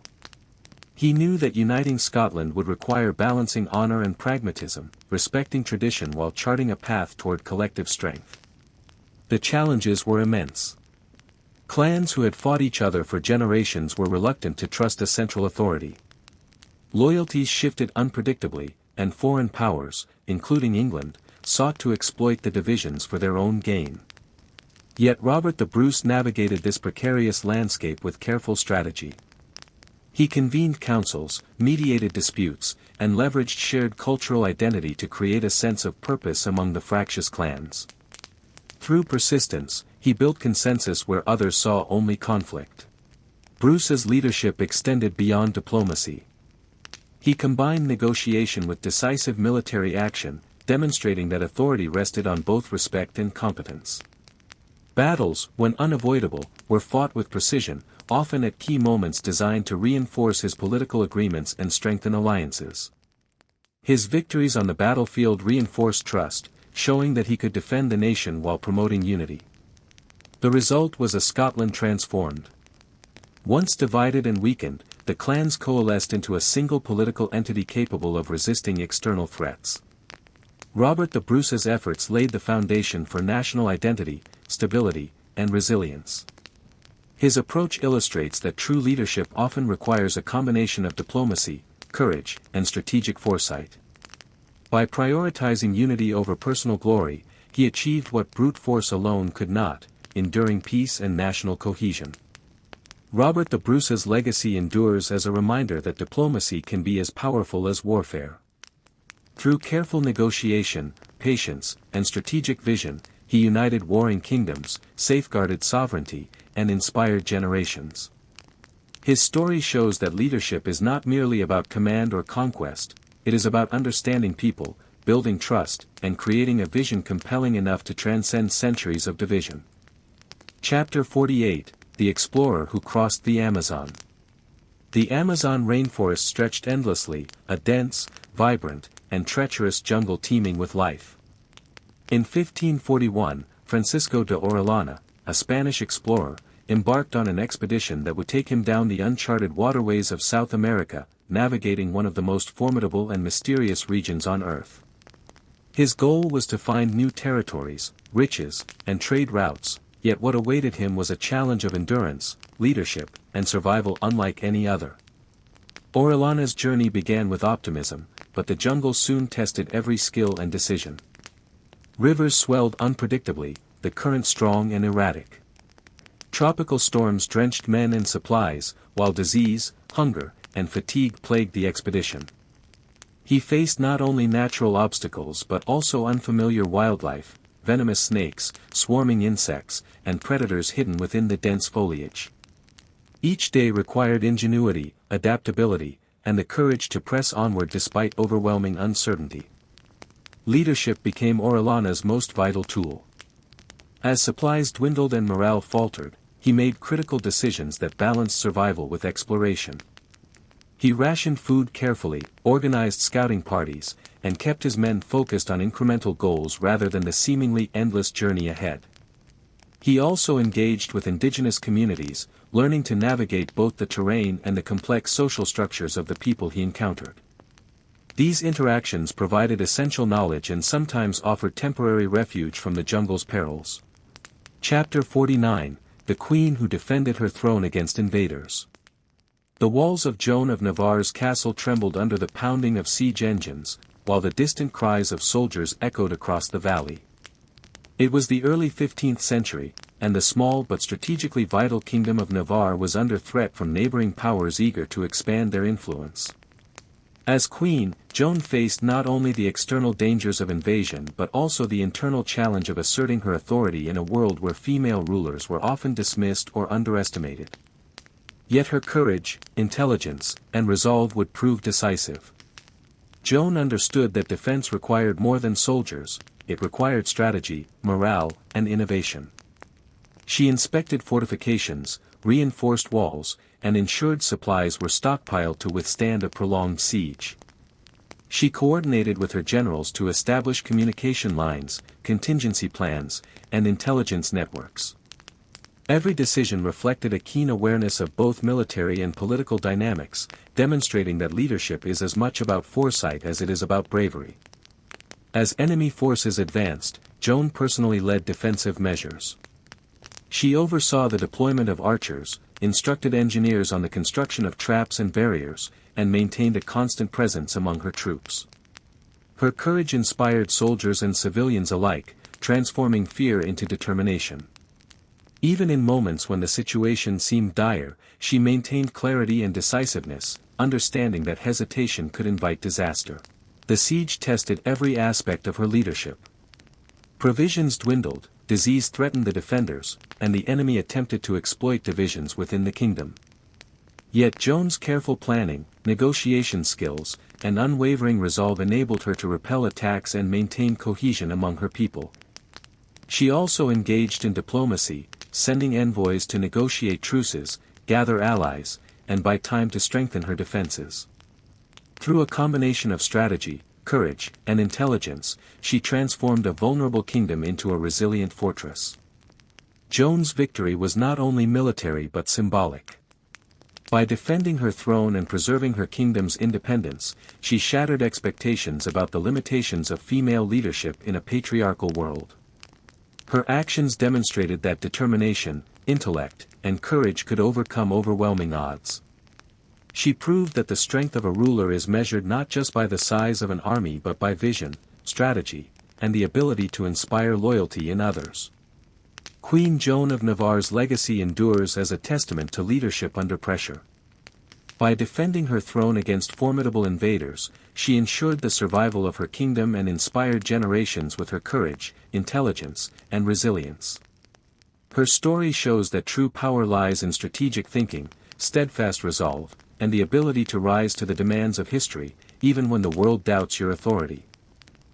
Chapter 50: The Inventor Who Lit the Modern World.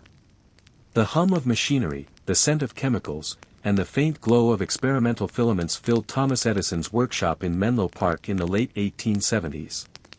Edison, a relentless inventor driven by curiosity and persistence, was on a mission to solve one of the greatest challenges of his time, creating a practical and reliable electric light that could illuminate homes, streets, and factories. For years, the world had relied on gas lamps and candles, but Edison envisioned a future where darkness would no longer limit human activity.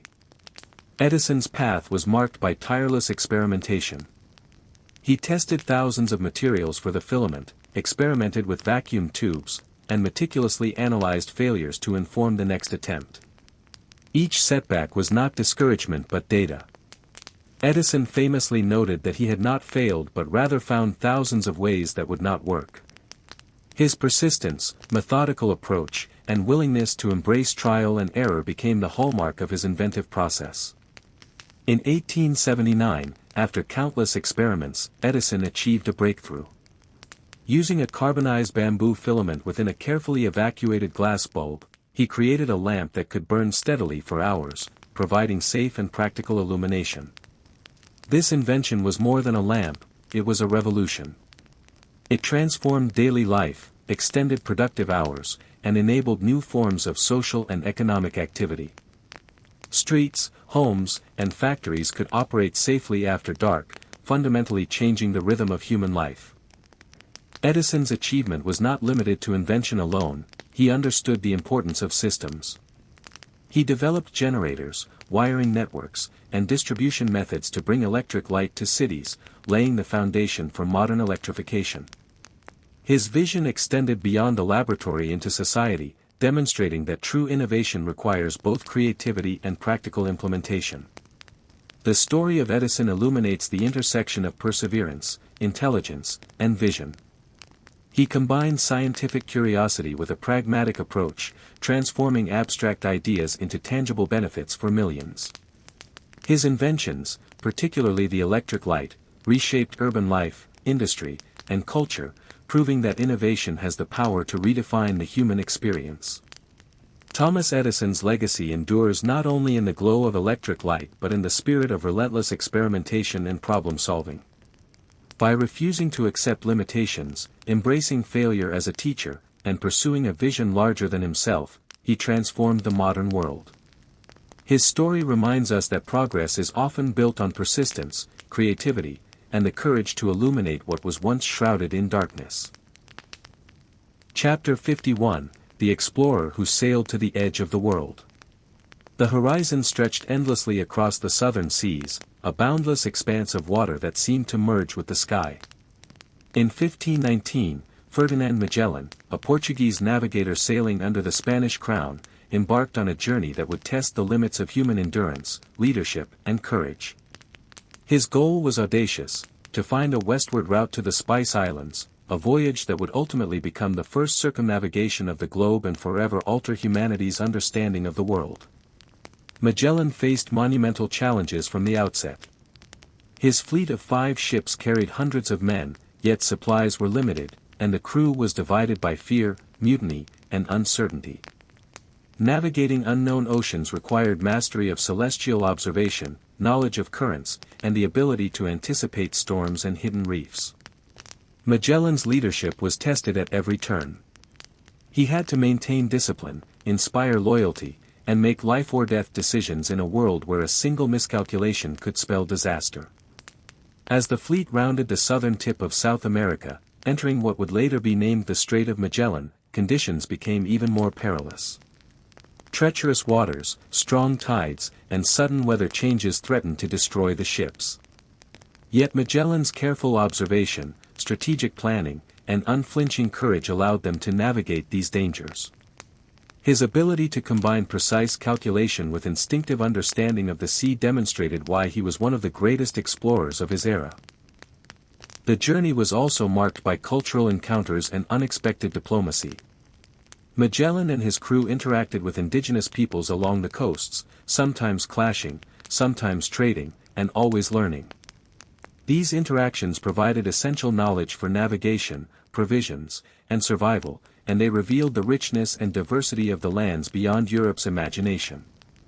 The voyage, though fraught with hardship, expanded not only geographical understanding but also cultural awareness. Tragically, Magellan did not survive the entire journey, falling in battle in the Philippines. Yet his vision endured. Under the leadership of Juan Sebastián Elcano, the expedition continued, completing the first circumnavigation of the Earth. The voyage proved definitively that the world was round, that oceans were interconnected, and that continents were not isolated. Magellan's expedition reshaped maps, trade routes, and the European worldview, demonstrating the power of determination, courage, and strategic leadership. Ferdinand Magellan's legacy is one of audacious vision and perseverance.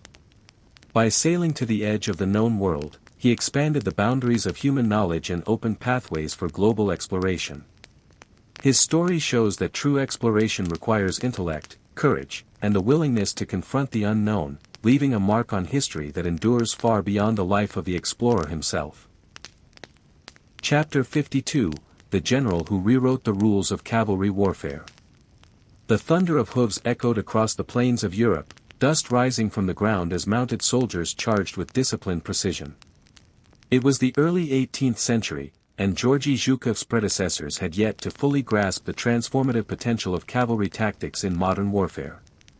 But even centuries earlier, brilliant generals recognized that mounted troops could do more than break lines, they could dominate battles through speed, coordination, and psychological impact. One such innovator, Prince Eugene of Savoy, reshaped cavalry warfare, demonstrating how leadership, strategy, and daring could redefine the battlefield. Prince Eugene began his military career in a Europe dominated by rigid formations and cautious commanders.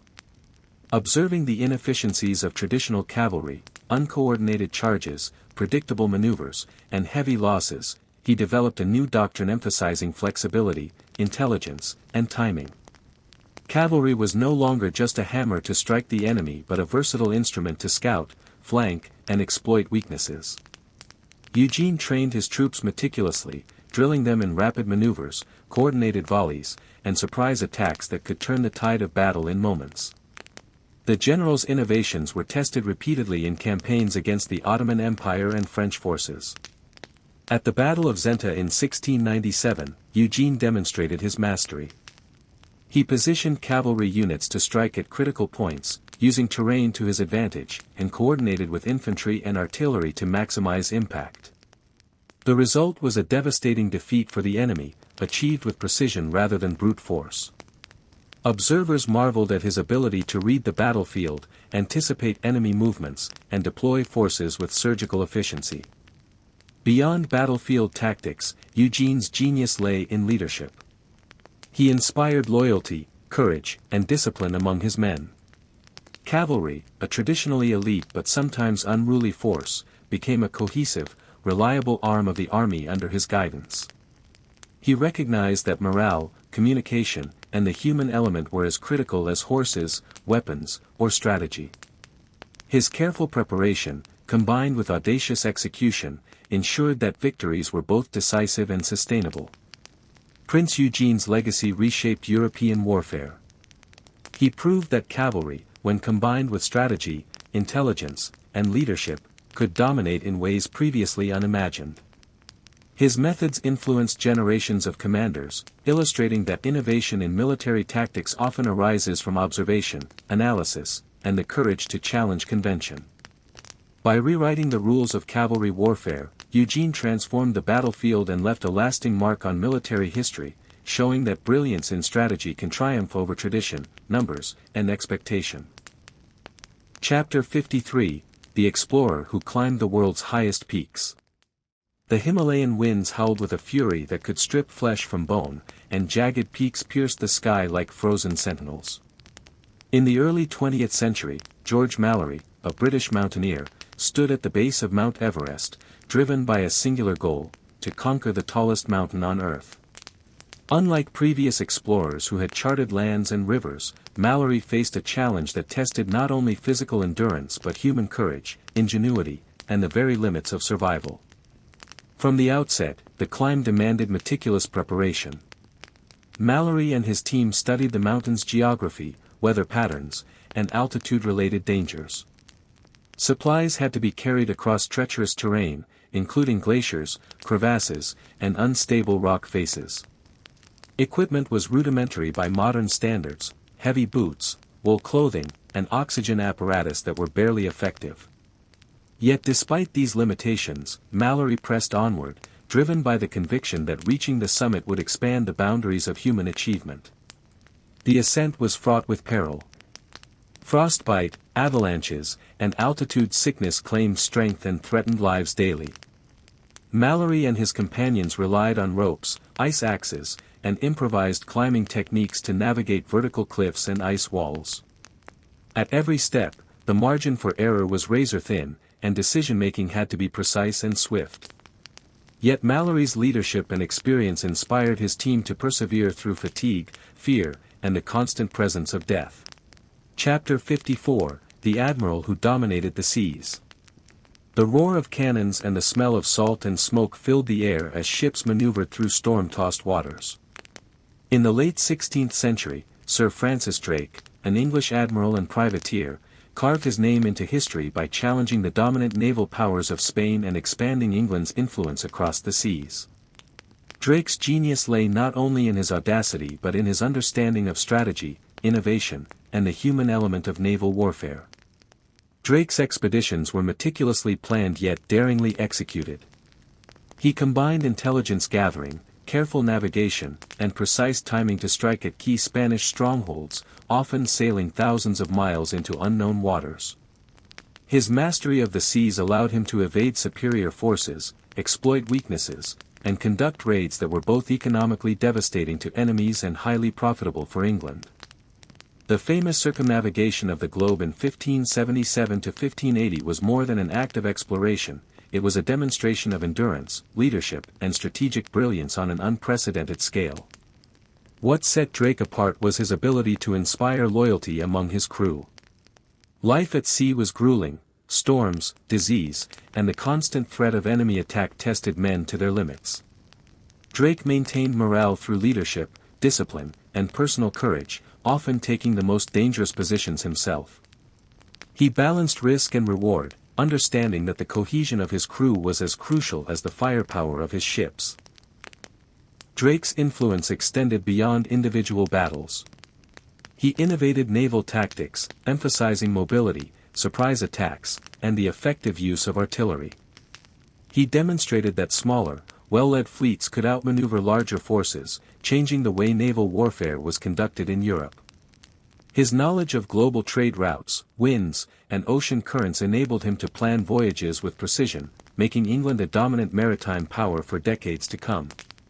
Despite facing immense dangers, including storms that sank ships, hostile fleets, and treacherous waters, Drake's campaigns were remarkably successful. He returned from his circumnavigation laden with treasure and knowledge, enriching both himself and his nation. His victories demonstrated that strategy, courage, and innovation could triumph over numerical superiority and conventional wisdom. Sir Francis Drake's legacy is a testament to vision, daring, and leadership. By dominating the seas, he not only expanded the reach of England but also reshaped naval warfare for generations. His life shows that exploration, strategy, and boldness, when combined with meticulous planning and human understanding, can redefine the balance of power and leave a lasting mark on history. Chapter 55, The Scientist Who Unlocked the Secrets of the Atom. In a quiet laboratory filled with the hum of instruments, the smell of chemicals, and stacks of meticulously organized notebooks, Ernest Rutherford, a New Zealand-born physicist, embarked on experiments that would transform humanity's understanding of matter itself. In the early 20th century, scientists were beginning to suspect that atoms, once thought indivisible, contained deeper mysteries. Rutherford's insight, ingenuity, and determination would uncover the very structure of the atom, laying the foundation for modern physics and chemistry. Rutherford's journey was marked by curiosity and precision. Using alpha particles, thin gold foils, and clever experimental design, he set out to observe how particles interacted with matter. The results were unexpected.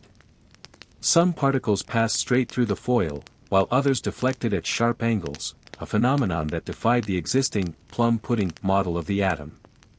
Rutherford interpreted these results with extraordinary insight, concluding that atoms contained a dense, positively charged nucleus, around which electrons revolved. This model fundamentally changed the way scientists understood matter. The experiments were painstaking and required extreme attention to detail. Small errors in measurement or interpretation could invalidate the results. Rutherford's meticulous approach, combined with creative thinking, allowed him to see patterns that others overlooked. His work was not only a triumph of observation but of imagination, connecting abstract theory with tangible evidence. He also nurtured a generation of scientists, mentoring young physicists who would later contribute to breakthroughs in nuclear science. Chapter 56, The Explorer Who Traversed the Antarctic. The icy winds cut like knives, and the endless white horizon seemed to stretch into infinity. In 1911, Roald Amundsen, a Norwegian explorer, embarked on a mission that would test human endurance and determination, to reach the South Pole, the most remote and hostile place on Earth. The Antarctic was a land of extremes, where temperatures plunged well below -40°C, glaciers concealed deadly crevasses, and blizzards could strike without warning. Every step demanded preparation, courage, and meticulous planning. Amundsen approached the expedition with a level of precision and foresight that set him apart from contemporaries. He studied the terrain, the behavior of sled dogs, and survival strategies used by indigenous Arctic peoples. Supplies were carefully rationed, routes meticulously planned, and contingencies prepared for the harshest conditions imaginable. Unlike many explorers who relied on luck or improvisation, Amundsen combined observation, discipline, and strategic thinking to reduce the risks of the journey. The journey across the Antarctic ice was grueling. Sled dogs pulled heavy loads of food, fuel, and equipment across frozen plains. The team endured frostbite, exhaustion, and the constant threat of hidden crevasses that could swallow men and supplies alike. Yet Amundsen's leadership ensured that morale remained high. He encouraged teamwork, maintained a strict schedule, and led by example, often taking the most physically demanding tasks himself to inspire confidence and resilience. Chapter 57, The General Who Revolutionized Defensive Warfare. The thunder of cannons echoed across the trenches, smoke and mud consuming the battlefield as armies struggled to advance. In the late 19th and early 20th centuries, military conflicts revealed that traditional offensive tactics often led to catastrophic losses against well-prepared defenses. Among the visionary military minds of the era, Heinz Guderian, a German general, emerged as a strategist who understood the power of defense as a tool for shaping victory, combining foresight, mobility, and psychological mastery. Guderian observed that modern warfare demanded more than massed troops and frontal assaults. The development of fortified positions, machine guns, and artillery had made traditional offensive strategies obsolete. He realized that a well-structured defense could dictate the terms of battle, channeling enemy forces into predictable paths, exploiting terrain advantages, and buying critical time for counterattacks. His writings, including Achtung, Panzer, emphasized coordination, speed, and innovation as essential components of defensive strategy. During training exercises and campaigns, Guderian applied these principles with precision. He advocated for flexible defensive lines, mobile reserves, and rapid communication between units. Unlike static approaches, his strategies allowed forces to absorb initial attacks, assess the enemy's movements, and strike decisively at vulnerable points. This combination of preparation, adaptability, and decisive action transformed defensive operations from passive endurance into proactive, battle-winning tactics. Guderian's impact was evident during early World War II engagements, where German forces used coordinated defenses to control the battlefield, counter Allied advances, and prepare for strategic offensives. His integration of tanks, mechanized infantry, and artillery in defensive contexts demonstrated a deep understanding of combined arms warfare. More than technology, his genius lay in using defensive strategy to dictate tempo, force, and outcome. Beyond battlefield innovation, Guderian influenced military thinking for generations. He demonstrated that effective defense is not mere reaction but a dynamic instrument of control, capable of turning disadvantage into opportunity. Leaders and scholars studied his methods, understanding that foresight, planning, and flexibility can make defense as decisive as any offensive campaign. Heinz Guderian's legacy is a testament to strategic vision, innovation, and the power of adaptation. By revolutionizing defensive warfare, he reshaped military doctrine, proving that victory often comes not just from brute force, but from understanding, anticipating, and mastering the battlefield. His story reminds us that true leadership in warfare demands intelligence, creativity, and the ability to turn constraint into advantage. Chapter 58, The Explorer Who Charted the Hidden Rivers of Africa. The dense jungles of Central Africa whispered secrets that few outsiders had ever heard. In the late 19th century, Henry Morton Stanley, a Welsh-American explorer and journalist, set out on an ambitious mission, to map the hidden rivers of Africa, most notably the Congo River, a vast waterway that had long eluded European knowledge. Stanley's journey was not simply one of discovery but of endurance, leadership, and navigating the complex interactions between explorers and the local populations whose lands he traversed. Stanley faced immense physical challenges from the outset. Swollen rivers, dense vegetation, swarming insects, and unpredictable weather made every mile of progress a struggle. Supplies had to be carefully rationed, and every step demanded attention to the terrain, the river's currents, and the potential for natural obstacles. Yet Stanley's meticulous planning and relentless determination allowed him to press forward, overcoming hazards that would have deterred even the most seasoned adventurers. Leadership was crucial to Stanley's success. He commanded a diverse team, balancing personalities, cultural differences, and the sheer physical strain of the expedition. He maintained morale through discipline, encouragement, and a constant presence, often leading from the front and demonstrating the resilience required to survive in such unforgiving conditions. His ability to inspire loyalty and cooperation was as important as his technical knowledge of navigation and mapping. The expedition was also a study in diplomacy and cultural sensitivity. Stanley interacted with numerous African communities, learning their languages, customs, and survival strategies. These interactions provided crucial insights into navigation, sustenance, and safe passage, while also fostering relationships that could protect the expedition from hostility. Stanley recognized that exploration was as much about understanding people as it was about charting rivers and mountains. After months of grueling travel, Stanley succeeded in mapping the Congo River from its source to its mouth, providing Europe with an unprecedented understanding of the region's geography. His meticulous journals, sketches, and maps became invaluable resources for future explorers, geographers, and colonial administrators. Beyond the maps, he recorded observations about the flora, fauna, and cultures he encountered, preserving knowledge that might have otherwise been lost to history. Henry Morton Stanley's legacy is a testament to courage, leadership, and perseverance. By charting Africa's hidden rivers, he expanded human understanding of one of the world's most remote regions. His story demonstrates that true exploration requires not only physical endurance but insight, adaptability, and the ability to navigate both the natural world and the complexities of human interaction. Stanley's journeys remain a lasting reminder of the power of determination and discovery. Chapter 59, The Inventor Who Transformed Transportation. The rhythmic clatter of wheels on rails filled the air as George Stephenson, an English engineer, unveiled a creation that would forever change the way people and goods moved across the world. In the early 19th century, Stephenson pioneered the development of the steam locomotive, a technology that transformed transportation, industry, and society.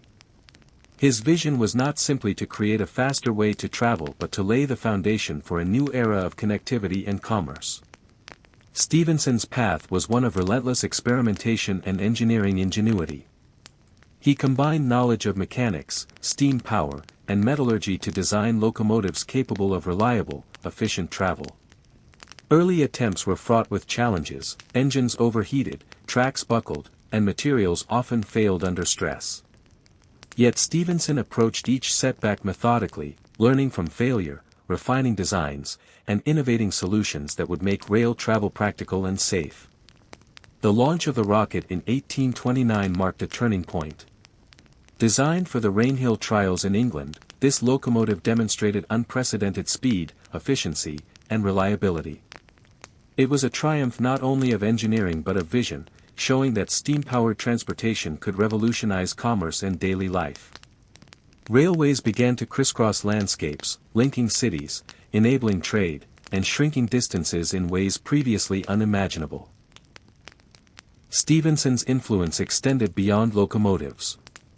He standardized track gauges, improved infrastructure, and advised on railway construction across Europe. His work demonstrated that technological innovation must be paired with careful planning, engineering standards, and systemic thinking to create lasting impact. The railways he helped design became arteries of progress, fueling industrial growth, urban development, and social transformation. Beyond engineering, Stephenson's story is a testament to perseverance, curiosity, and problem-solving. He came from modest beginnings, yet his determination, ingenuity, and commitment to practical solutions allowed him to achieve global influence. His contributions remind us that transformative inventions often emerge from a combination of technical skill, creative thinking, and the courage to pursue ambitious ideas. George Stephenson's legacy endures in every railway line and locomotive that travels the globe. By transforming transportation, he reshaped economies, societies, and human mobility, proving that innovation can alter the very structure of daily life. His story is a testament to the power of vision, determination, and the ability to turn mechanical ingenuity into societal revolution. Chapter 60, The Explorer Who Crossed the Gobi Desert. The sun blazed mercilessly over the rolling dunes and rocky plains of the Gobi Desert, a vast expanse of Mongolia and northern China that had long challenged travelers with its harsh climate and isolation. In the early 20th century, Roy Chapman Andrews, an American explorer, set out to traverse this unforgiving landscape, seeking not only adventure but also scientific discovery. His journey was a blend of endurance, curiosity, and meticulous observation, as he sought fossils, mapped uncharted regions, and documented the unique ecology of the desert. The Gobi presented extreme challenges. Scorching heat during the day gave way to freezing nights, while sandstorms and sudden weather changes threatened progress. Water sources were scarce, and every step required careful planning and rationing. Andrews and his team relied on camels, local guides, and ingenuity to navigate the desert's vast emptiness. Survival demanded knowledge of terrain, climate patterns, and the behavior of both animals and people inhabiting these harsh lands. Andrews' expedition was driven by scientific purpose. He meticulously catalogued flora, fauna, and fossil remains, uncovering evidence of prehistoric life that reshaped understanding of Earth's history. His discoveries, including dinosaur fossils later displayed in museums, captured the world's imagination and highlighted the Gobi as a repository of ancient life. Each day in the desert combined physical hardship with intellectual rigor, as careful observation and documentation were as crucial as finding shelter or water. Leadership played a crucial role in the expedition's success. Andrews inspired his team through personal courage, discipline, and attention to morale. Harsh conditions tested endurance, but his ability to maintain focus, organize efforts, and anticipate challenges ensured progress even when the desert seemed insurmountable. The interplay between human determination and the natural environment became a defining aspect of the journey. Roy Chapman Andrews' crossing of the Gobi Desert demonstrated that exploration is as much about knowledge and observation as it is about physical endurance. By mapping uncharted territories and uncovering fossils of global significance, he expanded scientific understanding and inspired future generations of explorers. His story shows that curiosity, resilience, and careful preparation can unlock the secrets of even the most remote and hostile environments. Andrews' legacy endures not only in the scientific treasures he uncovered but in the spirit of adventure and discovery he embodied. The Gobi Desert, once feared for its harshness and isolation, became a place of insight and revelation, proving that courage, intellect, and perseverance can transform even the most forbidding landscapes into arenas of human achievement.